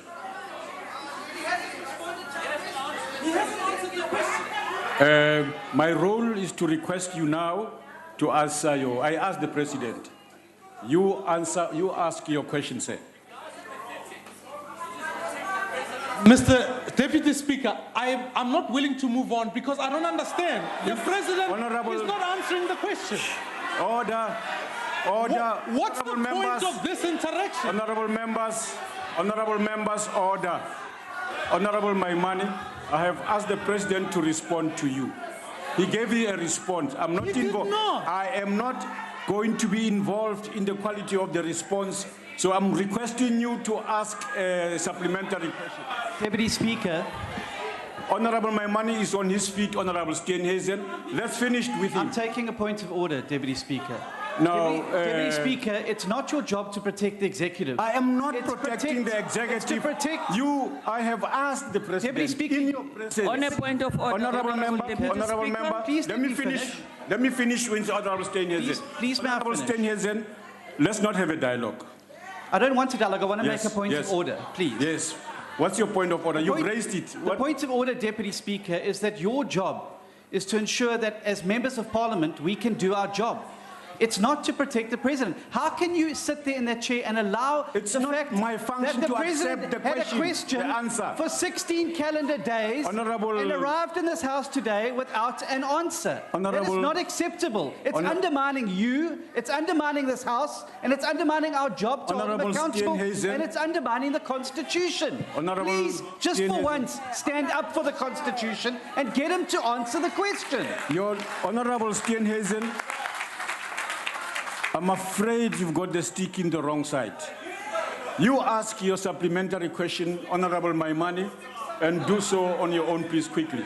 The supplementary question then must be a repeat of the question. How much has he spent? People all over the country are making allegations. Honorable Deputy Speaker, on a point of order. If right here today. Honorable Deputy Speaker, on a point of order. No. All right. This side, Honorable Deputy Speaker. Honorable Maimani? No. Have you finished? I have not. He sees this. Honorable Deputy Speaker. Can I finish? There's a point of order that I'm handling. Can I finish that? I have to finish one point of order before I move to the next one. I can't work on top of one point of order. I will not be able to rule anything. Finish your point of order. Deputy Speaker, the question is simple. How much money, and is Mr. Zuma willing to pay for it in his own personal capacity? That's the question. Okay. It's not that he doesn't know the answer. All right. He must come here and give us the answer. We demand... On what rule is he standing? He can't get away with On it, what and rule we is need he answers standing? now. Take your seat. Honorable Deputy Speaker. And please be calm. You don't have to beat up tables here. You don't have to. Be calm. Honorable Deputy Speaker, thank you. Chief Whip. Honorable Deputy Speaker, in terms of Rule 92 of point of order, the President has responded to the question the best way he knows how. There is no way that the Honorable Chief Whip of the DA can accuse the presiding officer of defending the executive. That is uncalled for, and they are grandstanding. If the Honorable Maimane does not want to make his follow-up question, then we can move to the next question. How much money is the question? Thanks. That's all. How much money? We demand to know how much money has the president spent on the legal fees. This is South African people's money. Honorable Maimane. Honorable Maimane. Order. Okay. Honorable Maimane. Please do not speak and rise when you are not recognized. Order. Speaker. Order. Deputy Speaker. You will lower your voices finally. You will lower your voices. Yes, Honorable Minister, what are you raising on? Deputy Speaker, thank you for the opportunity. The question that is being asked relates to the decision of the of the prosecuting authority. It does not relate to the litigation. There's no reference in the question to the litigation that ensued between the opposition and the president, and therefore the president has not incurred any cost in relation to the decision of the NPA. If the question specifically alluded to the litigation that ensued, then the honorable leader of the opposition would perfectly be in order to ask for the specific cost incurred. But the question does not talk to the actual litigation that the president got involved in. And that's why the answer is given in the manner that's being answered. Yes. Thank you. Honorable members, Honorable President, if there's anything new you want to say, you may do so. Otherwise, we're going to move to the next supplementary question. Order. Honorable members, I said you will lower your voices. You will be quiet. Go ahead, Mr. President. Honorable Deputy Speaker, rise on a point of order. What's the point of order? Honorable Deputy Speaker, if the Honorable Minister is giving us that answer, why didn't he advise the President to give us the answer? The question is simple. What is the total cost? Honorable, we don't have an answer. Honorable Singh, I asked the President, can you take your seat and listen to the President if he responds to you? Honorable President. Honorable Steenhuisen. I think you're out of order badly too, and you are showing the House the middle finger, not me, by the way. It's the rules that you are showing the middle finger to. I wish you will... Honorable Deputy Speaker. You will keep quiet. No, please, hold on. No one is going to speak now, except the President. No one is going to speak now. Mr. President, please go ahead. Sorry?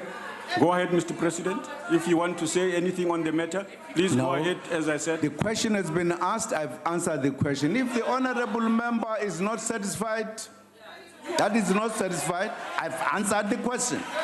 Okay. Deputy Speaker, this is completely unacceptable. He has not answered the question, and I'll say this one thing. Yes. He may be in Honorable Maimane, I didn't give you a chance to speak. Honorable Maimane, take your seat. He is going to jail. Take your seat. The President is going to jail. You will take your seat.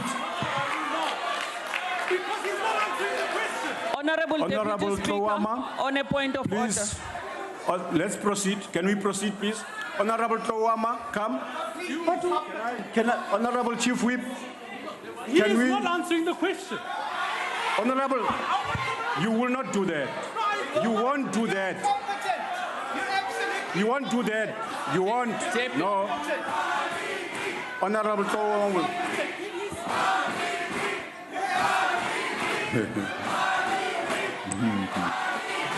Honorable Tawama, take your stand and raise your supplementary question. No, you speak. Go to your mic and speak. Speaker, you are abusing me. I can't speak when No, they do speak. like I gave you a chance to speak. Honorable Tawama, ask a supplementary question. Deputy Speaker, I rise on a point of order. What's your point of order?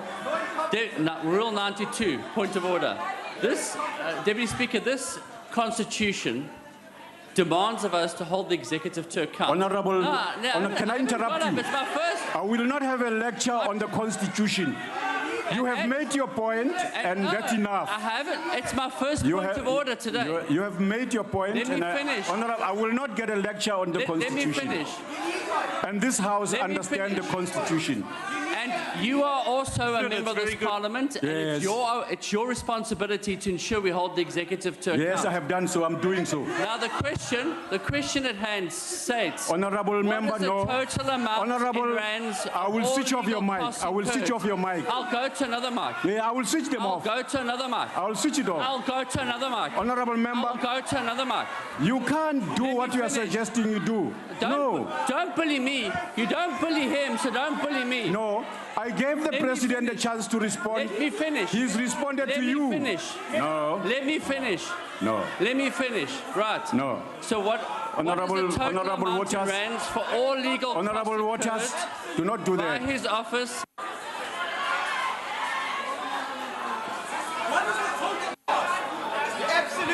So what is it?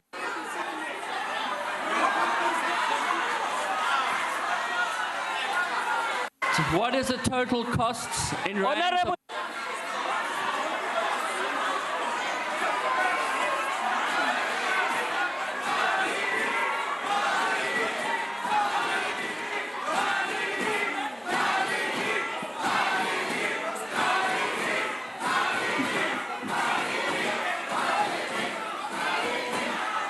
Yes, Honorable member.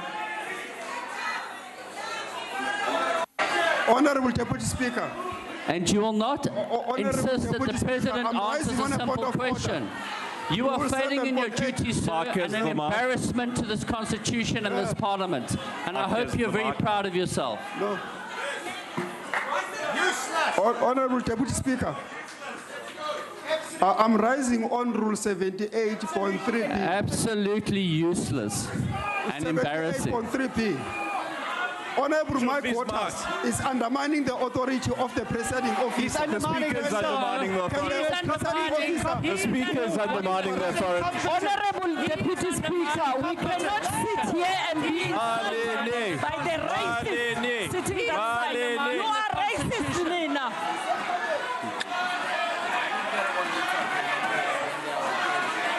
You're undermining this parliament through your rank and competence.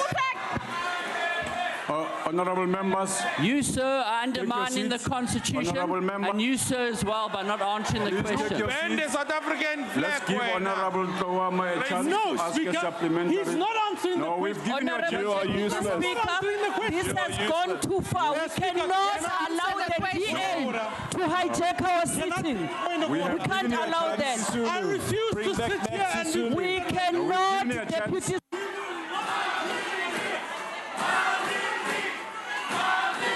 Honorable Tawama, take your seat.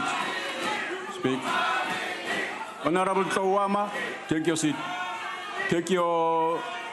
Ask your supplementary question, sir. No, you're not recognized. I'm afraid I'm not recognizing you. Go ahead, Honorable Tawama.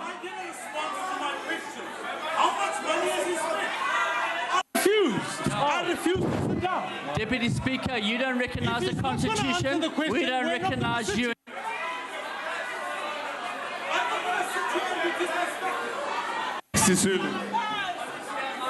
Speaker, can I make a request?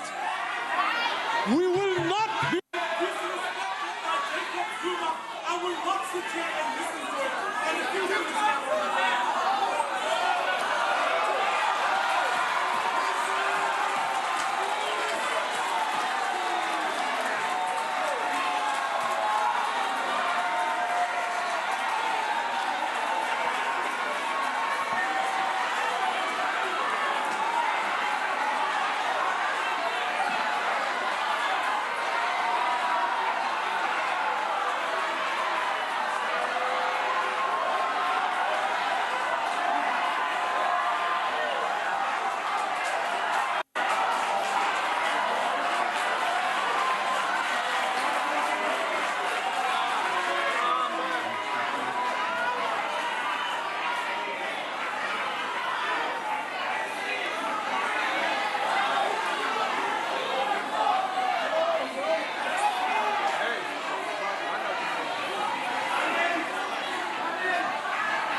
Order, honorable members.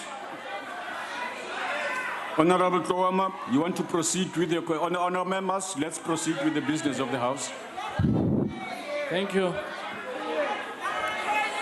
Order. No. Point of order. Honorable members, can we proceed with the work of the purpose of this meeting?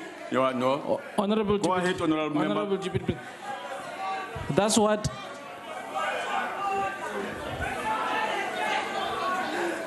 What's the point of order now, honorable members? Thanks, Deputy Speaker, for your indulgence. I rise with respect to Rule 78, read with Rule 87. With respect to 78, subsection 3 and subsection B, the conduct of the DA members, especially the leader of the opposition and the chief whip of the DA, especially around the undermining of the authority of the presiding officer, that this matter must be referred to the relevant authority. Number 2, with respect to Rule 87, in terms of the reflection upon the House and its proceedings and decision, especially the members I referred to that actually have acted in a disrespectful manner upon the House and nearly bring it into a standstill. The last one, Chair, another member of the DA, probably Hansard, will assist you. In terms of the rules, I'll refer to Rule 82, subsection 3. Where this member was referring that the president is going to be arrested and the insult that they've made, no member may impugn on the dignity of any member that may be used here. I'm rising not to disrespect you, but the conduct warrants an action in terms of the 3 subsections of the rules that I've raised. I thank you. Thank you. We will do that. We'll consider that and follow it up. I was going to follow it up in my closing remarks. Honorable Singh. Yeah, thank you, Deputy Speaker. No, we will support the matter being referred, but we will also support the issue of the executive not answering simple written down questions, although they were sent to them well in advance. How much does it cost? Full stop. We must take that as well to a rules committee or a subcommittee of the rules. Thank you. Thank you. Honorable Tlowama, proceed. We'll talk on this matter. Thank you, Honorable Deputy Speaker. But before I proceed... Sorry, point of order, Deputy Speaker. Yes, what's the point of order? The person who had raised in terms of the principle, who had raised the question, had subsequently left. And therefore, if Honorable Tlowama is rising on a follow-up question, we may no longer take, in terms of the rules, the follow-up question on that issue. No. On that question. No. Absolutely, Deputy. No. It can't be correct. Honorable members, no. It's no longer we have already started. So we can't deprive the members who are left from asking supplementary questions, including your own members who have pressed the button to ask. Whether he's here or not does not take it away from the House. It's now a question of the House. Yeah, we would have to agree as the House and yourselves in your whippery that that question is withdrawn. It has not been withdrawn. Their actions does not invalidate that. Proceed, Honorable Tlowama. Thank you very much. Honorable Deputy Speaker, I know that the President might be struggling with mathematics, but in principle, Deputy Speaker, is that we are paying for an avalanche of scandals of the President. What I want to say, Honorable Deputy Speaker, is that why can't the President save us and face and allow this case to go to court so that he can clear himself? It doesn't help for him to keep on defending because he's leading this nation without a moral high ground. And what I want to emphasize also, Honorable Deputy Speaker, is that the President cannot lead or defend this nation without integrity. He must be held accountable by its laws. It is a dangerous hallucination. Honorable member, your time has expired. Thank you. Deputy Speaker. Deputy Speaker. Yes. On a point of order. Yes, what's your point of order, ma'am? I rise on Rule 85. Earlier, Honorable Hadebe made mention of this rule when he was calling order for what Honorable Ploama has said. He keeps on repeating and violating this rule. I do not know how long does it take or how many times should it be knocked into his head that he should not violate this rule. Okay. Mr. Speaker, on a point of order. On a point of order. Yes, what's the point of order? Honorable Deputy Speaker, we are in this situation because of the President. If the President was not incompetent and dishonest, things will not go this low. Honorable Tlowama, please, man. Honorable Tlowama, take that mic. Take that mic.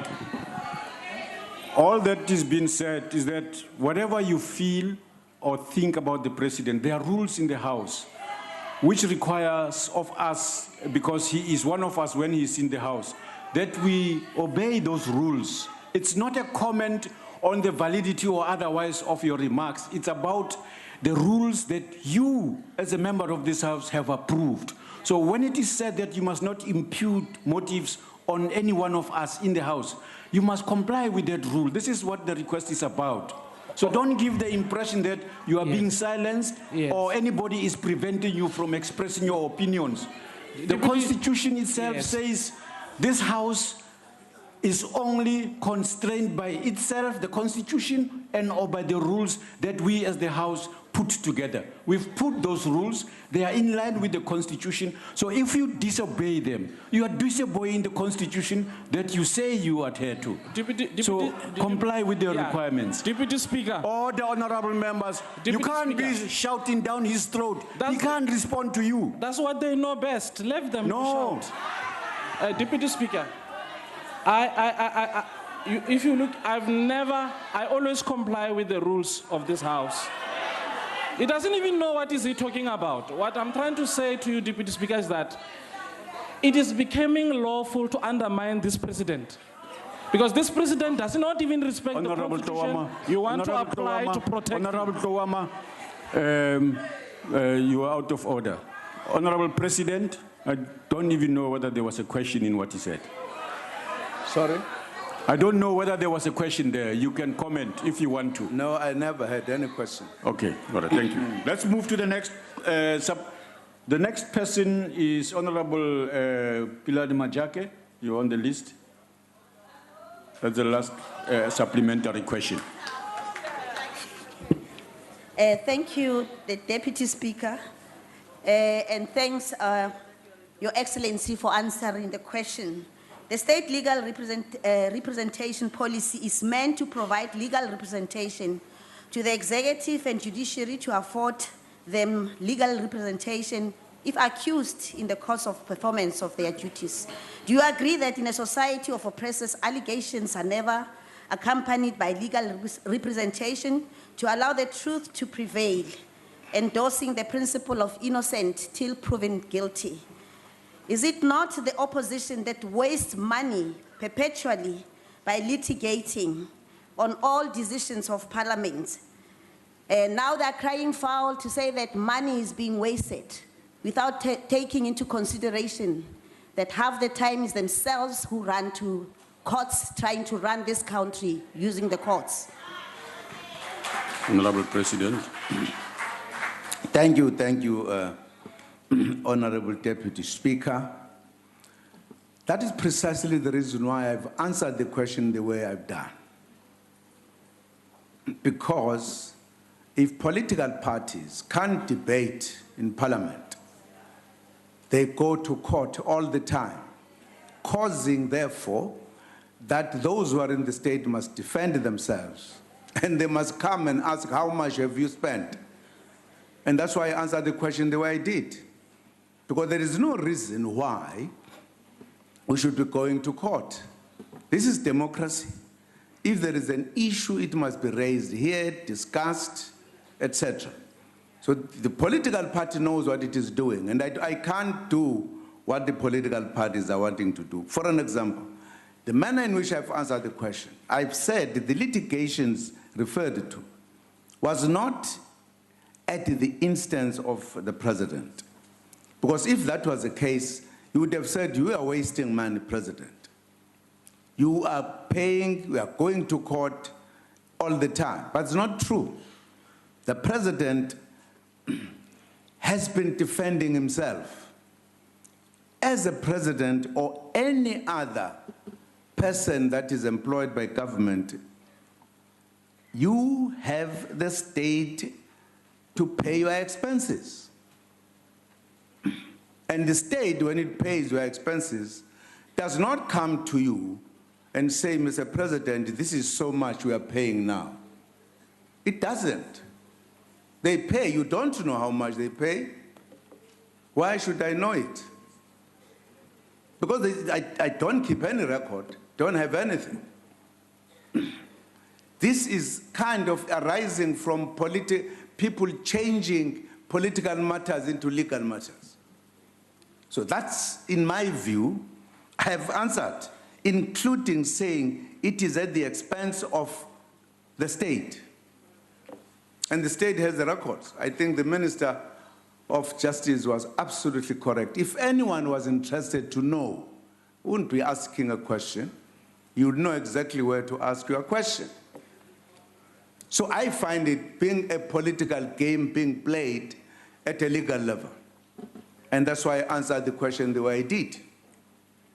Thank you very much. Thank you. The next question is asked by Honorable Mapulani to the President. That's the last Deputy question. Speaker, on a point of order, Yes, sir. I mean not to interrupt the question session, but I do believe that there is a slot left in that previous question. There was the supplementary question by Honorable Maimane, and then there was Honorable Luama, and then there was Honorable Macharo, which means that. Wait, Honorable. So I would like that the last one, please, Honorable Deputy. So file go about 4. No, it's correct. The way law conji. Correct, yeah. No, Honorable Honorable Mkuleko Hlengwa is correct, members. And I apologize for that, President, to us to move fast, yes. It's not him, it's someone else there, yes. Go ahead. I said he's correct in his observation. But I don't have the names here. Who's the name? Is it Hlengwa? Okay, yes. Okay, it is Honorable Hlengwa. Your fortunes are out today. Honorable Mr. President, let us assume in the unlikely event that I was prepared to help the president. Can I help the president in this way? So you say it's political parties who are taking you to court. How much then is it costing you to defend yourself against political parties? Notwithstanding whatever reasons that you cite, whether it is the conversion of political matters to legal matters, but that's the question, because the nub of the issue is whether it's you or whether it's political parties. I think it is fair for citizens to be told how much it is that this legal action is costing the taxpayer. Honorable Deputy Speaker, the biggest challenge here, which Parliament must look at, the absence of a standing committee into the presidency to look into its affairs on a day-to-day basis like all other departments will land us in this mess. So let us also as Parliament apply our minds in terms of how we look at the finances. Honorable Hlengwa, your time is expired. On a point of order, Manje. No. Honorable Deputy Speaker, we cannot, in fairness, it's in fairness, then members there have the nerve, cheek, and audacity to say we are speaking nonsense. No. No, Honorable. The one responding first. No, honorable members, please order, man, order. I've been saying that you can't be screaming, and you know that it's offensive to be throwing language like that around. Honorable President? On a point of order, Deputy Speaker. Yes, what's the point of order, sir? The question that the Honorable Hlengwa is asking is a new question. Now, the state attorney hold the records of the cost of litigation of all of government. If he wants to bring the question, certainly I would be more than happy to answer it, having collected that information from the state attorney. The question is about litigation costs, which was the point I was arising on earlier, which is different from the question on the record, because the question on the record does not refer to litigation costs, and that is the point. So this is a new question. It's about the litigation costs. We can provide that information in respect of any minister, any member of cabinet, any government department, because that's handled, all litigation is handled by the state attorney's office. Thank you. Honorable President, would you like to help a member? Honorable Deputy Speaker. Wait, Honorable, right, okay. Honorable Singh, please take your seat. The President is here. No, I think I have answered the question. I've even explained. The minister is absolutely correct. I don't keep the records of the state on litigations against government. If somebody asks that question, and that's why I said when the member was here, it must have been provoked by something I don't know, to ask me the question that he knows very well. It's not my responsibility to pay the litigations that are brought by political parties. It's not. And the minister is helping. That's where you will get the records. Why ask me, political? Because you want just to ask the question from the president. Because you must abuse the president when he's here. That's the issue. That's why I'm answering the question the way I did. And I'll stick to that. Thank you, Mr. President. The next question, as I said, Honorable Deputy Speaker, on a point of order. Yes. The Honorable President knows very well, Msholozi, knows very well that I, for one, despite political differences, respect him.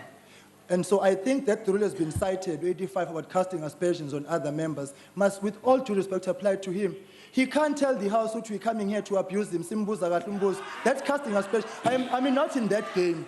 I'm not in that game. Honorable members, let's proceed. Honorable President, we will proceed. Yes. If the member is not in that game, why ask me the question when even the minister is helping him?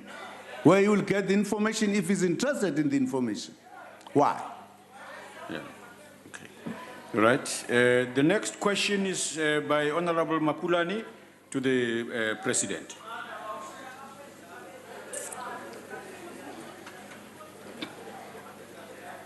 Thank you, Honorable Deputy Speaker. There is scientific evidence that the African continent will continue to become warmer and at a rate somewhat higher than the 0.15 degree Celsius per decade. That has been observed to date. The science also indicates that future climate will include an increase in the frequency and severity of extreme weather events. As a responsible global citizen, South Africa ratified the United Nations Framework Convention on Combating Climate Change in August 1997, and since then, we have been working jointly with other nations of the world to address the global climate challenge. Our initial climate change plan of action, published in 2004, was based on intensive consultation with communities, civil society, and business.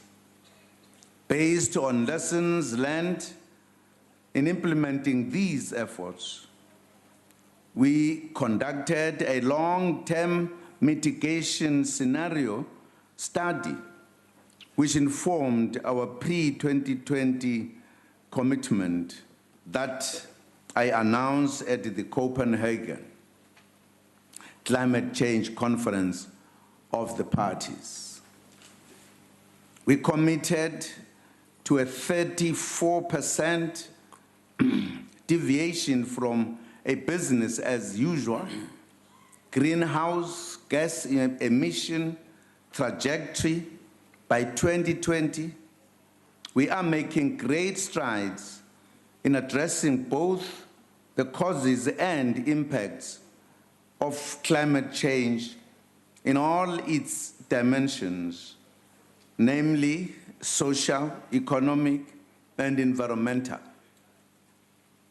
Our effort to mitigate greenhouse gas emissions are across all sectors and spheres of government. For an example, we have developed improved public transport systems in our metros, such as Rea Vaya, Arieng, and the Gautrain. Our building standards have been upgraded to international energy efficiency standards. The Green Building Council has certified a large number of energy efficient and water-wise buildings. Our renewable energy program is among the largest globally. Our provinces and cities have developed and are implementing intensive climate change strategies and action plans. We have developed a climate change response policy with a greenhouse gas emission reduction system framework, which was approved by the Cabinet in 2015. The first phase of the system includes the allocation of carbon budgets to companies, setting desired emission reduction objectives, and the development of the pollution prevention plan regulations in respect of greenhouse gases. In order to implement our post-2020 action under the Paris Agreement, we have developed the draft bill on climate change, where we will ensure that from 2021, mandatory carbon budgets will be implemented in combination with a carbon tax. We are developing a national climate change adaptation strategy, which outlines the National Climate Change Adaptation Action and guides on our ongoing and future climate change adaptation efforts. The strategy aims to encourage energy in climate change adaptation efforts at the national, provincial, and local level to address slow onset climate change, and further to ensure that climate change is considered in disaster management planning by the national and provincial disaster management centers. As part of this effort, the Department of Environmental Affairs is working with the South African Weather Service to develop a national framework on climate services to improve the dissemination of early warnings to society at large. I thank you, Honorable Deputy Speaker. Thank you, President. Honorable Mapulani. Thank you very much, Honorable Deputy Speaker, and thank you to the President. Honorable President, on Monday, the United Nations released a shocking report on climate change in its greenhouse gas bulletin, which revealed that the levels of CO2 emissions grew at a record rate in 2016 to levels not seen before in million years, potentially fueling a 20-meter rise in sea levels and adding to 3 degrees Celsius to global temperatures.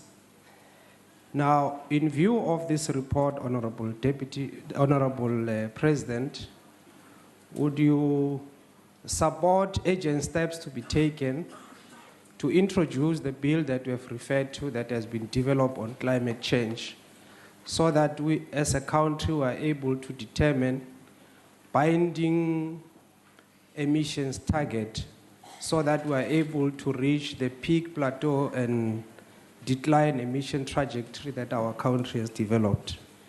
In addition to that, Honorable President, would you comment on the program on renewables, which seem to be uncertainty around? As you know, that renewable energy program is one of the programs that will help us to reduce our carbon footprint. Thank you. Mr. President. Thank you, Deputy Speaker. Certainly, the report from the UN, I'm sure it is, in a sense, encouraging us to do everything we can that has been agreed globally as to what we need to do to mitigate the situation of the rising either sea or whatever. It's absolutely important for us to take that report and look at our situations, particularly because our country does play a particular role either in the emissions or in what we need to do to mitigate. If we have such a report, we must then ask the question, what else do we need to do in order that we are able to do extraordinary things if the rise of the sea has even moved beyond the speculations done by the scientists. They did not know. It was surprising, very high. It means anything can happen without us noticing. Now, solutions have been discussed and agreed upon. And I think the final agreement in Paris was very important for the globe. So I think the question is, what then can we do? What is our reaction to the kind of behavior of the climate that we did not even speculate about? What can we do? I think the kind of things that have happened to our own country, for an example, the droughts that have come, the floods that have come, what do we say? Of course, it is not the question of one country. It is a question of all countries in the world. And there are things that have been done or talked about and agreed. What do we need to do? I think that's what we need to be saying. What else can we do? Talking about energy, our country has made some contribution towards emission. And when we're discussing, developing countries have been given some allowance to utilize some of the things that, in a sense, contribute towards the climate change behavior that is not necessarily normal. And that's why in Copenhagen in particular, as a country, we committed ourselves like any on mixed energy, particularly renewable energy. And it was with an understanding that as we develop the renewables, we are going to be finding ways and means of steadily reducing those that produce emissions that cause the problems. And that's what we need to talk about. And therefore, our point is that we should continue to do so.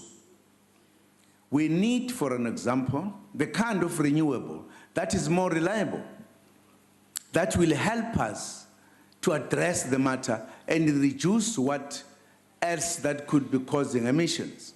That's what we need to be arguing about, rather than arguing about we cannot have this, when in fact it will play an important role in terms of making the renewable energies take over the kind of energy distribution or production. So that is the kind of debate that we need to be having as a country, as well as with other countries. If people, you know, for an example, the United States did not look at much as it was part of the decision that was taken in Paris, but thereafter, when there was a change of administration, there was a view that you can't continue with that kind of agreement.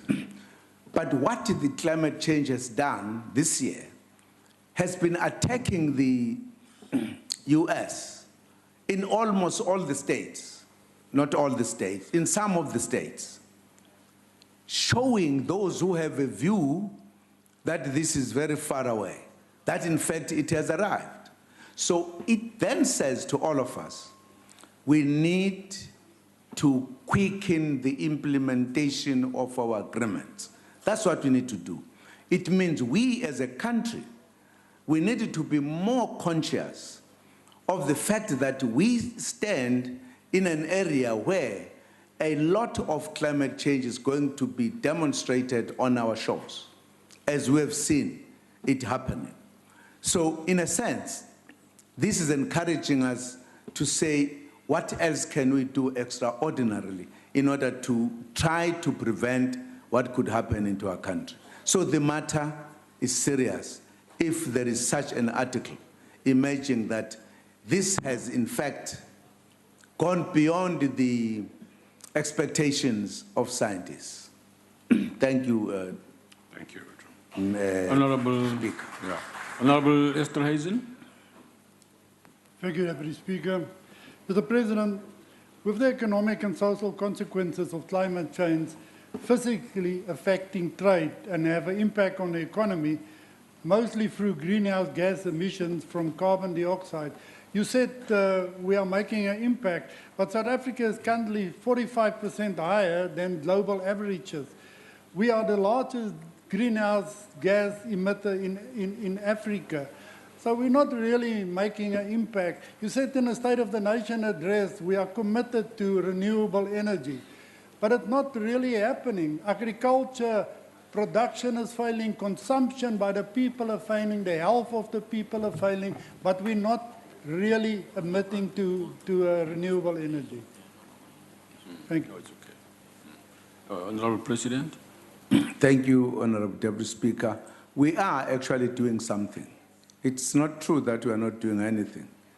The rate of it, we might have comments to make, but to say we seem to be doing nothing is not true. We are. According to, and this has been part of what kind of capacity do we have? And that is why, globally, developed countries have agreed to play a role in the developing countries to help them meet the challenges that are coming. And even the US, in the last G20 meeting, they came back to say, even if they don't support that decision, but they are going to help the developing countries, because the developing countries need to be helped. And South Africa is part of the developing countries. And we are doing what we can do. I don't think you could jump and do more than what you can do. We are doing what we can do. That's what we are doing. I'm sorry, that's what we are doing, and I don't think we can blame ourselves that we are slow, etc. We have to do what we can in the process. That's why I'm saying if we all agree, if we all do what we are all supposed to do, we could. Perhaps that's why I'm saying deliberately we must do extraordinary things in order to mitigate what is happening to us. And I've said South Africa plays a role that is more visible. In terms of emissions, it must also play the role which is visible towards mitigating. Thank you. Thank you. Honorable Kubisa. Thank you, Deputy Speaker. And it's quite frankly, Malala, the recent disasters in our country, and especially in Gauteng and KwaZulu-Natal, have taught us to be alert. And you have just alluded to the strides that the country has taken by way of participating within the structures of UN, AU, SADC, etc. And on the basis of that, Your Excellency, we have seen some minor earthquakes in our country as well, although it has been seen a lot in the US and other countries. Therefore, it means that we have to go an extra mile to ensure that our country is safe. Now, Your Excellency, would you and the government you are leading be in support of ensuring that climate change impact assessment become a prerequisite for granting an environmental authorization to proceed with future developments? Thank you. President. Thank you, Deputy Speaker. I think we have been doing that. Looking, environment, I think in our country, is one sector that is quite sensitive when people are doing things, and we've been doing so. What it would mean, given what is happening, I'm sure those scientists that are doing the research would have to help us. What can we do? Can we do more of that assessment? Will it do anything to what is happening? Because what is happening is the level at which has been reached, which is going to be continuing, which will only be reduced by us behaving in a particular way. And it is not the question of one country only. It's a combination of countries to be able to bring down the levels. So perhaps this is going to say, in the debates that we have within the country, in the region and continent, as well as globally, the debate must be accelerated given the acceleration of the climate change. I think that's what we may be doing. Whatever we do, whatever you are capable of doing, let us do it. And that's why, as you have said, I was saying let us do extraordinary things in order to ensure that we are able to know exactly what's happening. If the assessment, if those who are doing the assessment can in fact suggest what else do we need to do, those are the things we need to follow. Thank you, Deputy Speaker. Thank you very much. Honourable members, that brings to the end. There are 3 slots that have been taken. Honourable Sheikh, would you like to take yours? Yes. No, he's lucky, he's amongst the last ones and here. So since there's no other political party and so on, the NFP Ishaisi. Thank you, Deputy Speaker. Mr. President, whilst we acknowledge, agree and understand that global warming is having a devastating effect worldwide.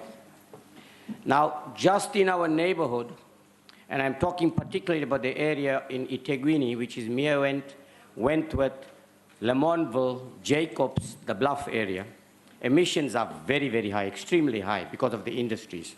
Over and above the challenges we have in terms of global warming, we have a health hazard. And you would find that the cases of cancer, lung infections, tuberculosis is extremely high in that area. What is government willing to do to some kind of research into that area? Come up with some statistics and see what we could do about it to try and prevent this in the interest of our people and the country. Thank you. Mr. President. Thank you, Honorable Deputy Speaker. Well, I don't have the statistics right now in those areas in particular. I know that in the past, there used to be very specific assessment in those areas, particularly Wentworth, because of the, yes, because of the refinery there. So, and those areas are areas where there are factories, and therefore automatically there must be high kind of effects of what happened. But I don't have the figures right now, but it means those are the matters that people like members of parliament ought to alert government to say these are matters, we come from here, and also talk about them here so that the people are sensitized. That area, particularly Wentworth, I think is the one that has been leading because of the proximity to the factory that is producing kind of things. So what do? I think we need as government to focus on those kind of areas, to say what can we do extra. At one point there was a feeling that perhaps the Wentworth people should move away from close to the refinery. Is it possible? Instead, there are more residential areas there than reducing them. Should we move the refinery itself away from there? I think those are matters that government ought to discuss, to say what then do we do?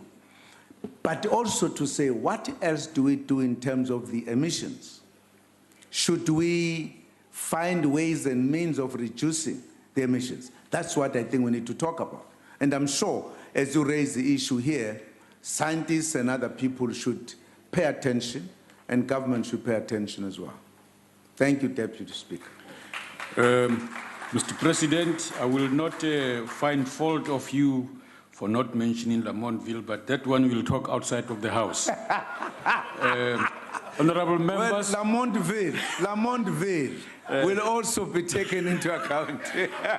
Honorable members, that brings us to the, let me see, there's one outstanding matter of a supplementary question that the Speaker described as separate in Honorable Carter's thing about the question about the information she required, that she said she asked for. And the office will facilitate that she gets that answer. So the issue was that we should facilitate that she gets that. She will do that. That brings us to the end of the day. Thank you very much.